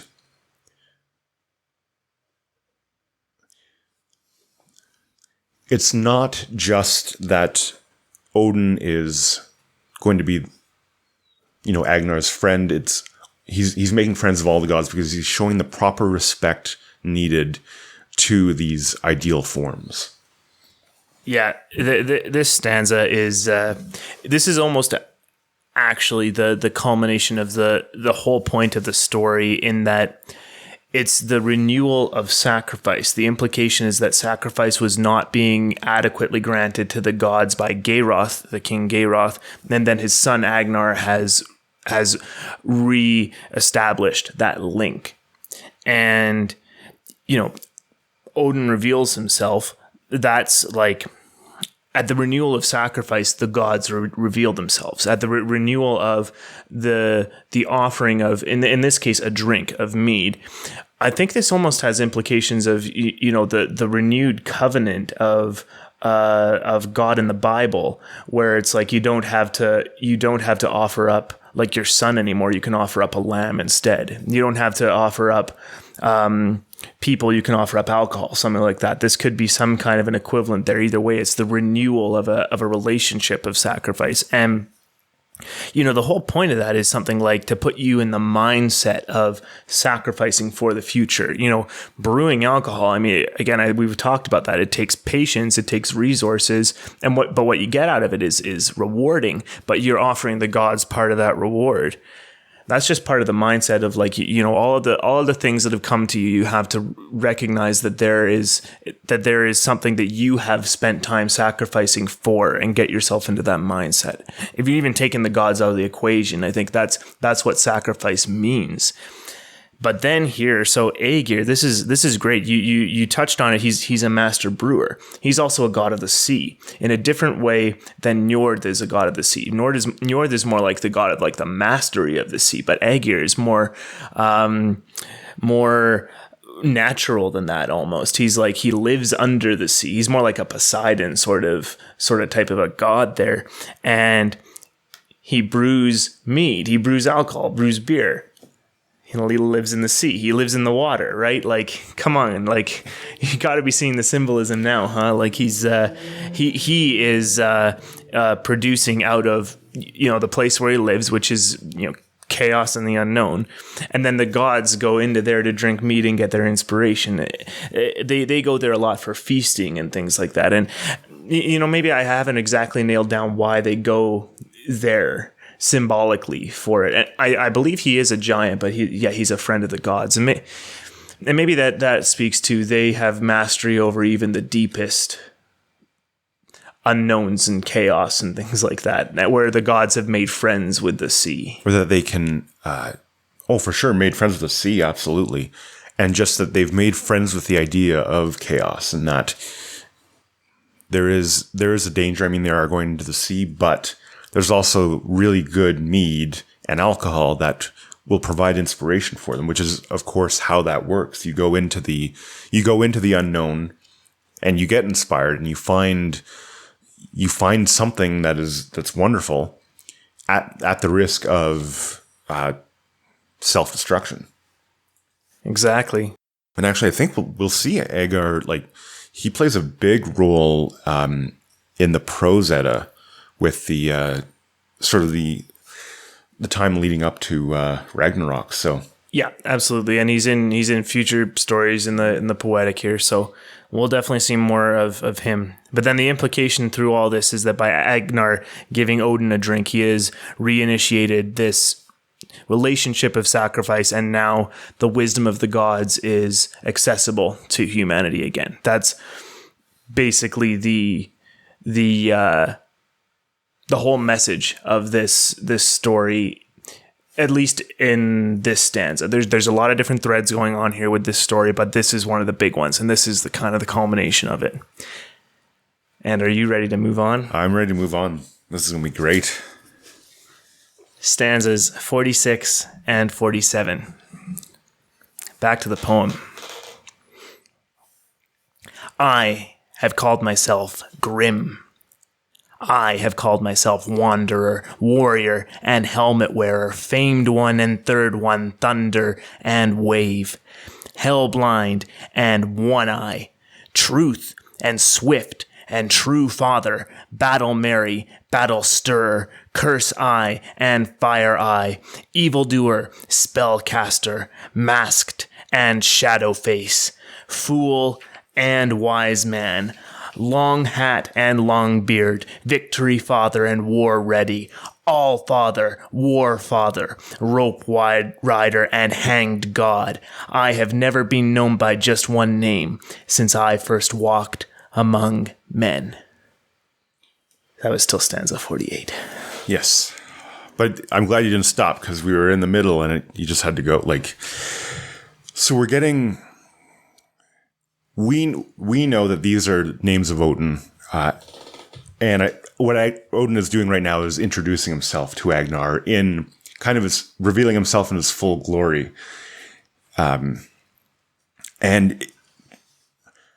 I didn't write down the sort of the Norse translations, but Wikipedia actually has a great list of Odin's names, and we'll put a link to it in the description of the podcast and the video on YouTube, because it's fascinating. There's even more names coming here, but there's a ton of names on the list, and the things that Odin sort of has dominion over, as indicated by his names, it's an impressive list. And I think what we're seeing, because a lot of these names aren't necessarily things that you'd think are of as good, I'm looking at Battle Merry, so he loves battle and Battle Stir, so he's causing them. Curse Eye, Evil Doer, Masked and Shadow Face. These aren't necessarily things that we look upon as nice things and good things. And I think that's exactly right for Odin, because Odin doesn't shy away from keeping one foot in the chaos, but often just diving right in. And what we're seeing is that you have to be able to do all of these things in order to properly deal with chaos and keep one foot in it and one foot in society. So it can be a hard pill to swallow for a lot of people, that sometimes you will have to cause conflict, or do things that some people might even consider evil, even if it's for something greater. And I'm not giving a blanket statement of the ends justify the means, but sometimes you do have to do evil things, like even like standing up to someone who's like bullying you or something like that, and you have to meet their force with a greater force. You're going to have to do things that aren't, that quote nice people wouldn't do, but you have to do it because you have to stand up for yourself, and you have to face chaos because chaos isn't necessarily going to play by the rules, and you have to be prepared to deal with that and do what's necessary to overcome it and to get the treasure that it's hiding. Yeah, the names of Odin, there is power in a name, It's like there's something to it. If you know someone's name, you understand something about them. And there is like a mythology of names and naming things that goes back thousands of years. And Odin, just all of his names are so fundamental to the human experience, but he does so many things. That's the thing. That's the point here, is that he plays all the games. He tries everything. He is fool and wise man. He lets himself be the fool. If we've seen in the Havamal where, you essentially have to be, there's a paradox. You have to be a fool in order to get new information. You're going to be a fool at the beginning, but at the end you'll be a wise man. That is Odin. That is Odin. That is the idea of going out and trying all the things that you might possibly do in life and becoming competent, striving for that, striving for the reward at the end. That is Odin. And he definitely is an ends justify the means sort of god. And there is significant reasons not to have that be your mode of being. And he does negative things that he regrets. But what's come out on the other end is the top god. What's come out on the other end is the god who is able to compete across the set of games. The god who is at the top of all the dominance hierarchies. The god who has never been known by just one name, because he does all the things. He does all the things. He tries all the things. He strives to be the best he can be in everything that he does. That's Odin. And not even like striving to be the best at everything he does. It's not in that way of putting forth your best effort. It's that he actually goes through the sacrifices that would make him the best at everything. And sorry about that. We got a doorbell. Dan, I believe you were talking, and now we're back. So yes, so I was saying that Odin isn't just the one who does his best at everything in terms of putting forth best effort, but also actually puts in the time and effort and sacrifice needed to be recognized as the best in that particular dominance hierarchy. And I think that's what kind of separates him as a god from humans, and just that we actually don't have that capability. We can become really good at one or two things. Sometimes you see like professional athletes, like Bo Jackson, like from the 80s or whatever, excelling in two sports, but that's kind of it. And a lot of the tools needed for both sports were crossover, like running fast. Like you need both. But in terms of what Odin's doing, a lot of the things don't have a lot of crossover. So he took the time to become wise in each of these different disciplines. So, and I think that's part of the reason why that makes him a god and not a human. And I might have had something else to say, but doorbell kind of threw me off. Not even threw me off, but I'm sure it'll come back. That's okay. And maybe we'll move on to the next couple here, because there's so many of Odin's names, we're just going to read out some more. Back to the poem, 49 and 50. They called me Shadowed Face here at Geirroth's place, but gelding at Asmund's. They called me Driver when I pulled the sleds, and Mighty at the assembly. Among the gods, I'm called Wish Granter, Speaker, just as high, Shield Shaker, Wand Bearer, Greybeard. Wise and Wisdom Granter were my names at Mimir's hall, when I deceived that old giant and killed his famous son. I was his killer. So again, we have it's this very dramatic moment as Odin is introducing himself and now giving his names in association with great feats that he's accomplished. So arriving at Geirroth's place, he's the Shadowed Face, and then all of these other names are associated with stories. Some we have, some we don't. But then he says, among the gods, he's the Wish Granter, Speaker, just as high, Shield Shaker, Wand Bearer, and Greybeard. So it's clear he has a position of authority. I mean, if he can even grant wishes to gods, that is that's the next level. Speaker, so he's free to speak amongst the gods, which again, for humans, that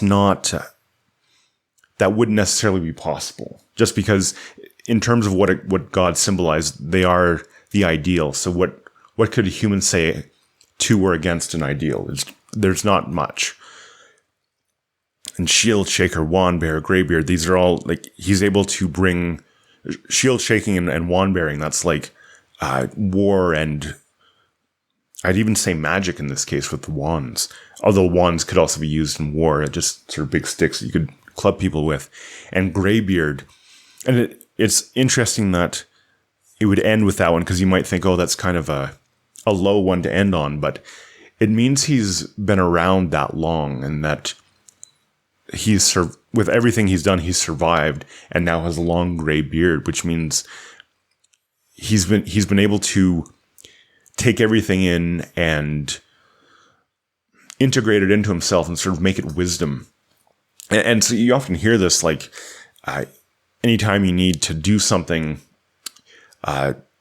making a project or whatever, you need advice, it's not uncommon to hear something like, let's go ask the Greybeards, and you'll go ask people who've been around in the industry a lot longer than you have. And so imagine that with God. So it's like he's been around. He is the Greybeard of the gods. He's been around the longest and has the wisdom. And then ending with talking about Mimir's hall. And I don't remember, but I'm not sure that this story gets told. So we actually don't know what the particulars of the story are, other than he deceived an old giant, so he did some evil, and killed his famous son. And it is very plain saying, I was his killer. Now, we don't know what his son did to bring on being killed by Odin. But if he's using it in his introduction to Agnar, it obviously was something important. And it shows that Odin will do what is necessary to get to his goals. Deceiving an old giant and killing his son, you can at least, on the surface, without knowing much more, say that there's a very high likelihood that would be considered evil that he had done. But yet it probably had to be done. And if he's using it as part of his credentials, there is something significant there. And I think it's also showing the danger that there is in associating with ideals and gods, that it's not safe. You're going outside of the known and getting into the unknown, and you may die. They may take you as a sacrifice rather than giving you the pot of gold. Absolutely. Odin.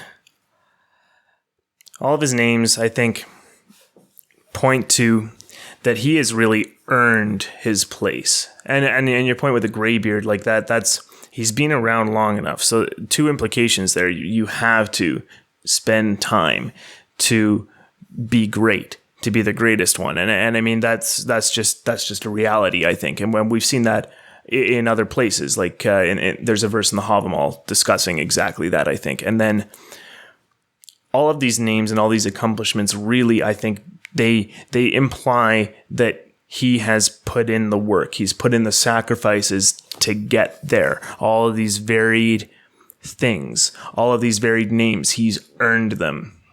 This is in contrast with a god like Tyr, who was actually originally the head of the pantheon on a mythological level, but then fell off for whatever reason. And we've already talked about that might be an archetypal equivalent of the willfully blind king, another story referenced elsewhere. But Odin is the one who took his place because he earned it. He earned it. He took the inspiration that is his character and he applied it everywhere.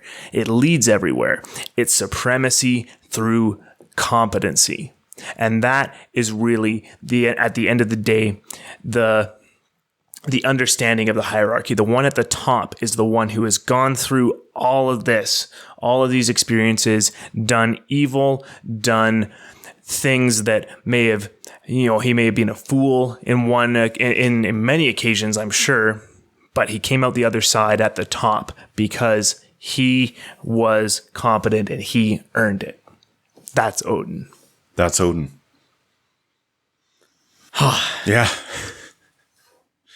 And it's only going to get better still. I know, huh?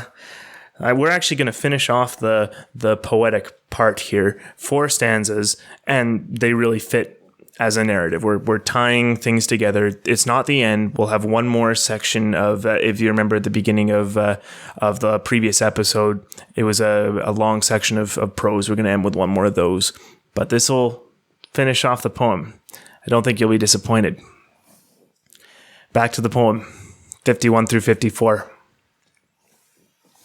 You are drunk, Geirroth. You have drunk too much. You have lost too much when you have lost my favor.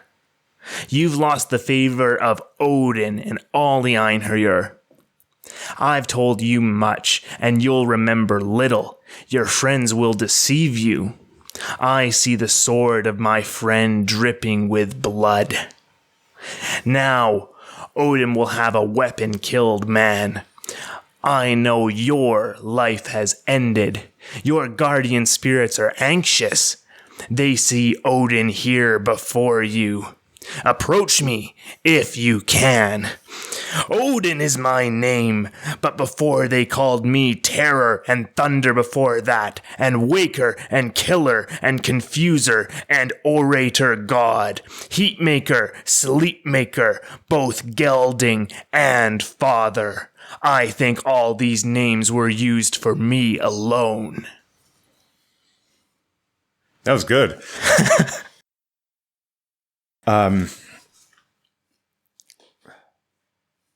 Wow. So we now have Odin finishing his introduction and revealing himself completely. And basically telling Geirroth what the game was. Not so much that he pretended to be his father, but just that, I came here as a guest, you were inhospitable, and now you've lost my favor and all the Eikthyrnir. And that you've lost too much. And that, that's a pretty ominous thing to hear. And that is the price of inhospitality, being inhospitable. That when you don't welcome in chaos and have a place for chaos set at your table, it's going to come and it's going to take things from you. And it's sort of, you kind of have a choice. You can either give it, in this case, Odin, give Odin a sacrifice, or he will take it. And we see that he's going to take it in stanza 53. Now Odin will have a weapon-killed man. It's sort of indicating what his price for suffering the hospitality of Geirroth is going to cost. And I think what I get from all of this is that Odin is actually the god of living in chaos and in the known. That is the symbol that he represents, and it's as we've said many times, and Dr. Peterson talks about, it's the way forward. It's how you live in the world, and I think what you're seeing here is Odin being the god of just that if you don't have your foot in chaos, Odin's going to come and punish you. If you don't have your foot in the known,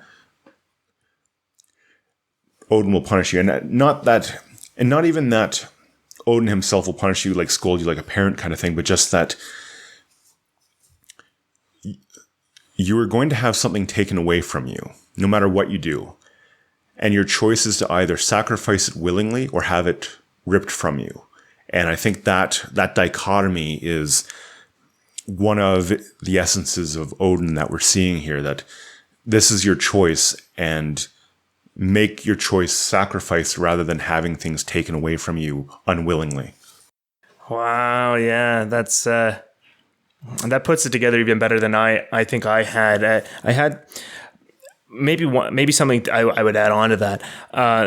I went to maybe the result of if you live your life in a dishonorable way, in a way that doesn't follow societal norms, and if you don't fulfill all of the rules of hospitality that society has developed to exist correctly, to exist over time, your reward is to eventually fall or die or be sacrificed, right? Something like that. But no, I think your point is even more cohesive than that. It's like if you don't go into this voluntarily, you will be forced to.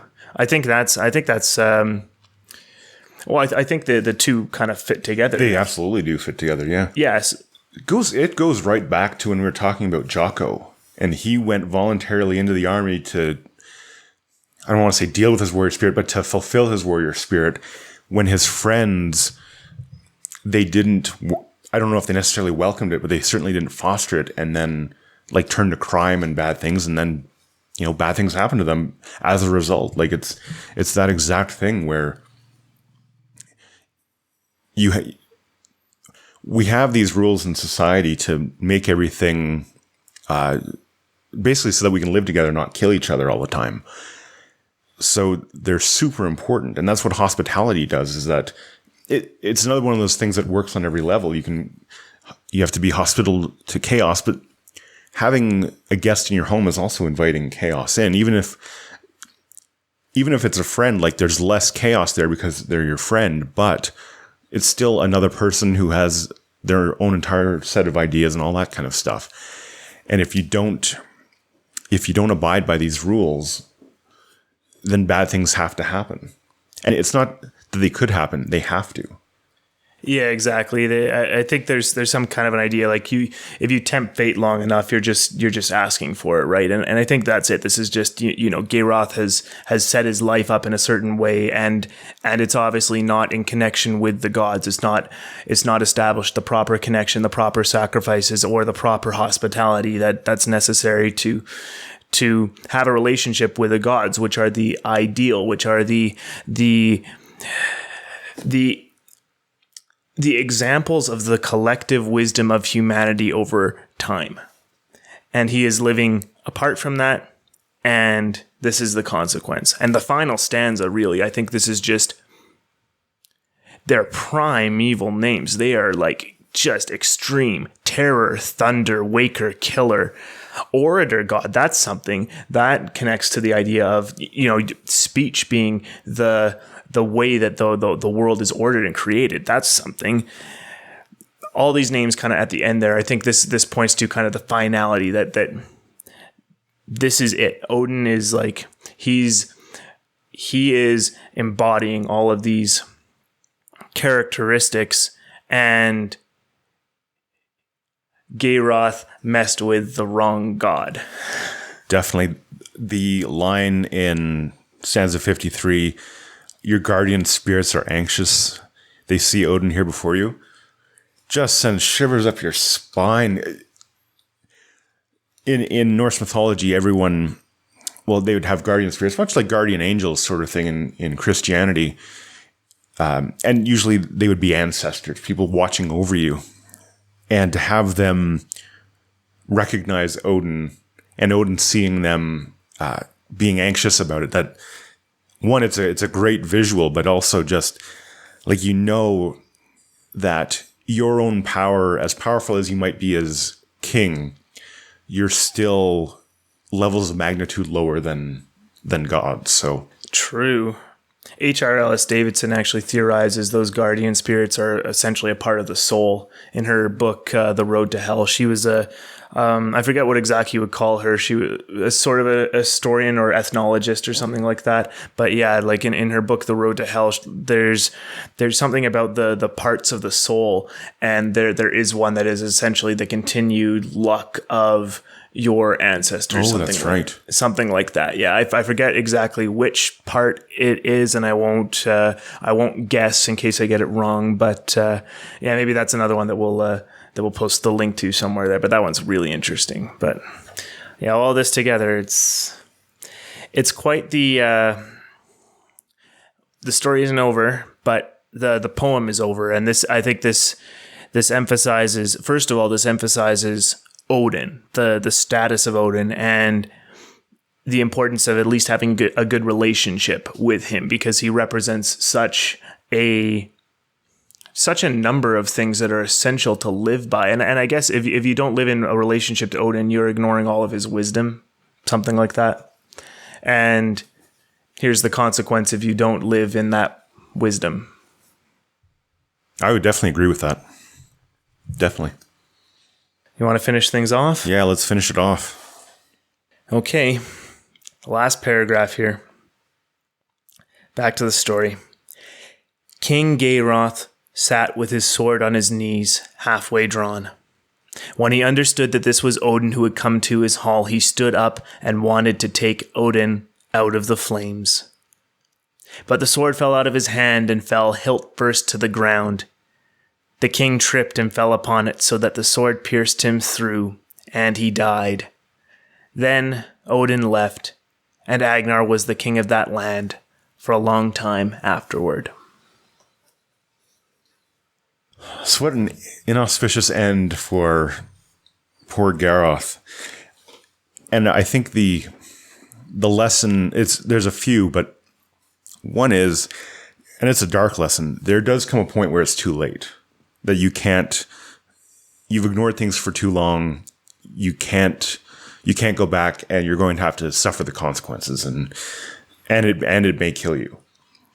The other thing is that I think there's an expectation that Odin might kill Geirroth, or there'll be some sort of like climactic battle. But in this case, it's just kind of the stupid accident or twist of fate or, moment of chaos that does him in.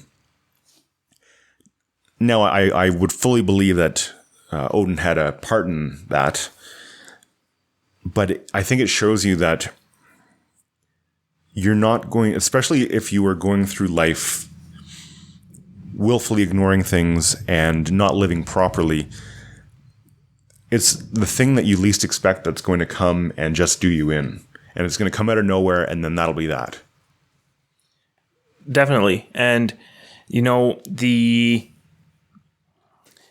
ending here, first of all, I think you got it. Like, there's a point where you cannot undo your mistakes. It's just done. At the very best case scenario, you are able to continue, but your life is vastly different. And in Geirroth's case, it's done. It's a fatal mistake, and I think it really just says like this. I think this is saying this is no. It is saying that this is Geirroth's own fault for ignoring the wisdom and ignoring the sacrifices that he needed to be making, and this is his fault. you could see this as a just a chaotic event, like a single chaotic coincidental event, or even some kind of magic. But I think if you're really digging into it, you have to see this as this is his own doing, and this is his reward, and it is death in this case. But moving off of Geirroth to Agnar, he is the integrated hero king. He faced the unknown and received its rewards. And the implication is that he received its wisdom. He was the king of that land for a long time afterward.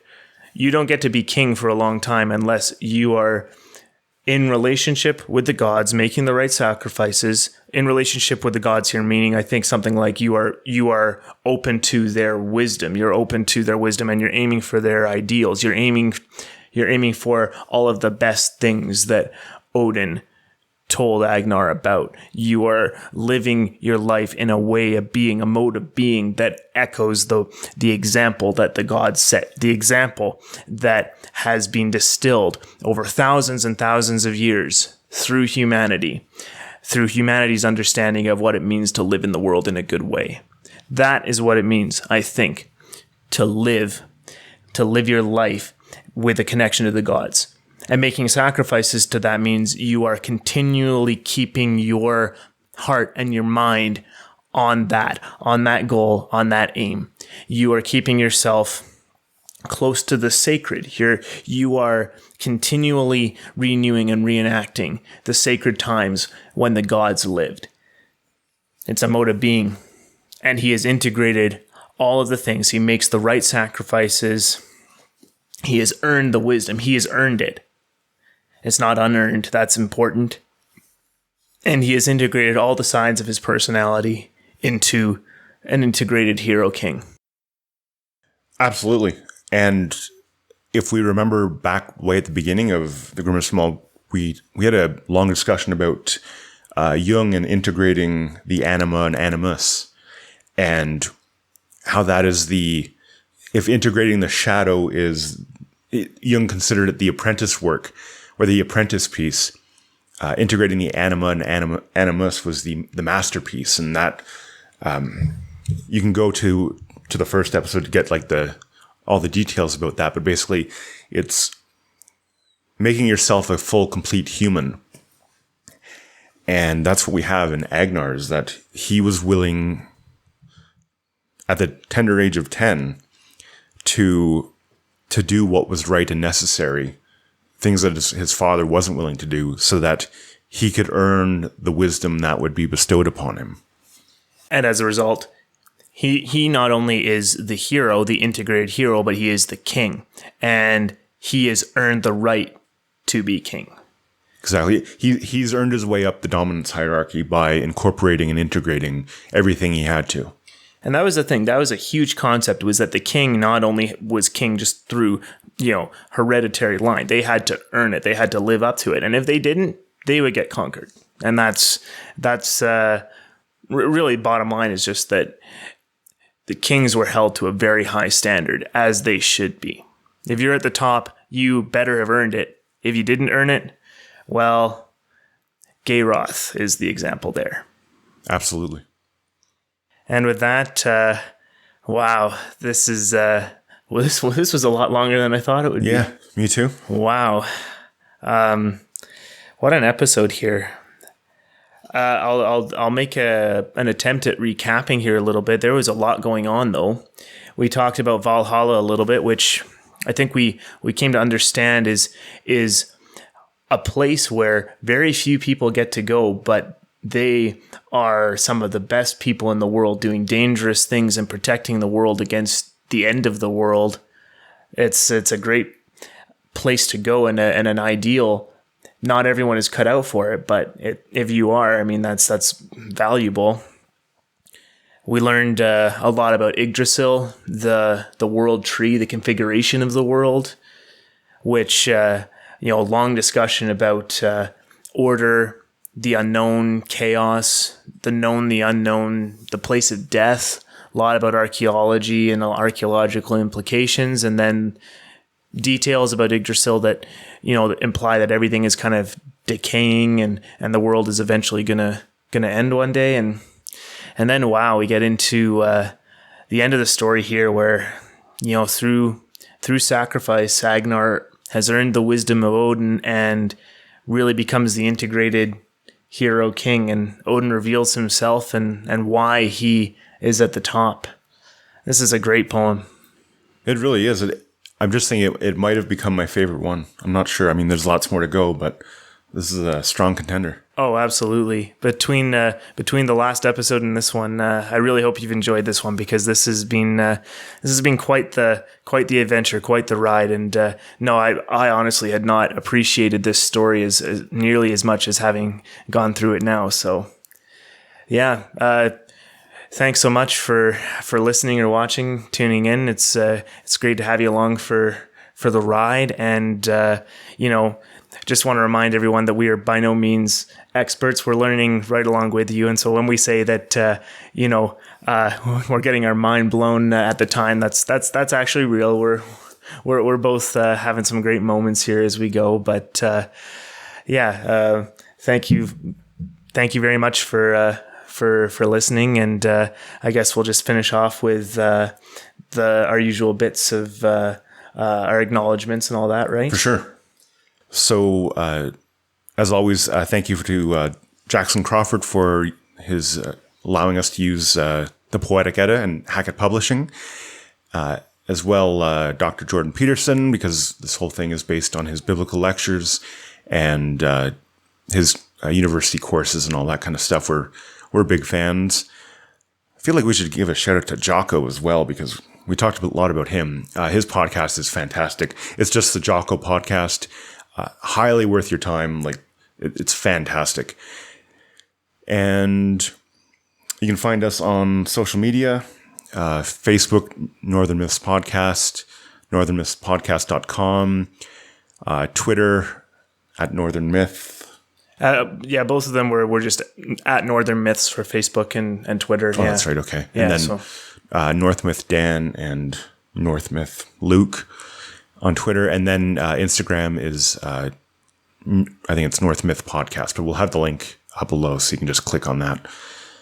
Yeah, we would definitely love if you come connect with us on Facebook, Twitter, Instagram, whatever. We really would like to get more in contact with our listeners, and have more discussions about what this all is about. Because again, we are not experts, and even though we might have had some great ideas in our episodes here, we'd love to know what your thoughts are. And so please do come connect with us. Find us on Facebook, and we post regularly. We post a lot of things up for discussion, and so hopefully you can come and get involved. And if it's not too much to ask, if you enjoyed this podcast, if you've enjoyed this series so far, if you wouldn't mind giving us a 5-star rating on your podcast app, or a nice thumbs up on YouTube, or even on our Facebook page, that's all very much appreciated, and it just helps us grow and find a bigger audience. So if you like this show, we would greatly appreciate that. For sure. Subscribe as well. Share, all that kind of good stuff. And this was a good one. This was a good one. I think we'll end this off as we usually do. We have some words of great wisdom from Carl Jung. We are paraphrasing, but we encourage everyone to go out and find out what myth they're living. Because if there's anything that what our stories have been telling us, it's these great, fantastic myths, these examples that are of heroes and gods that are just fantastic and doing great things. Find out what myth you're living. Thanks so much for listening. This has been the Northern Myths Podcast.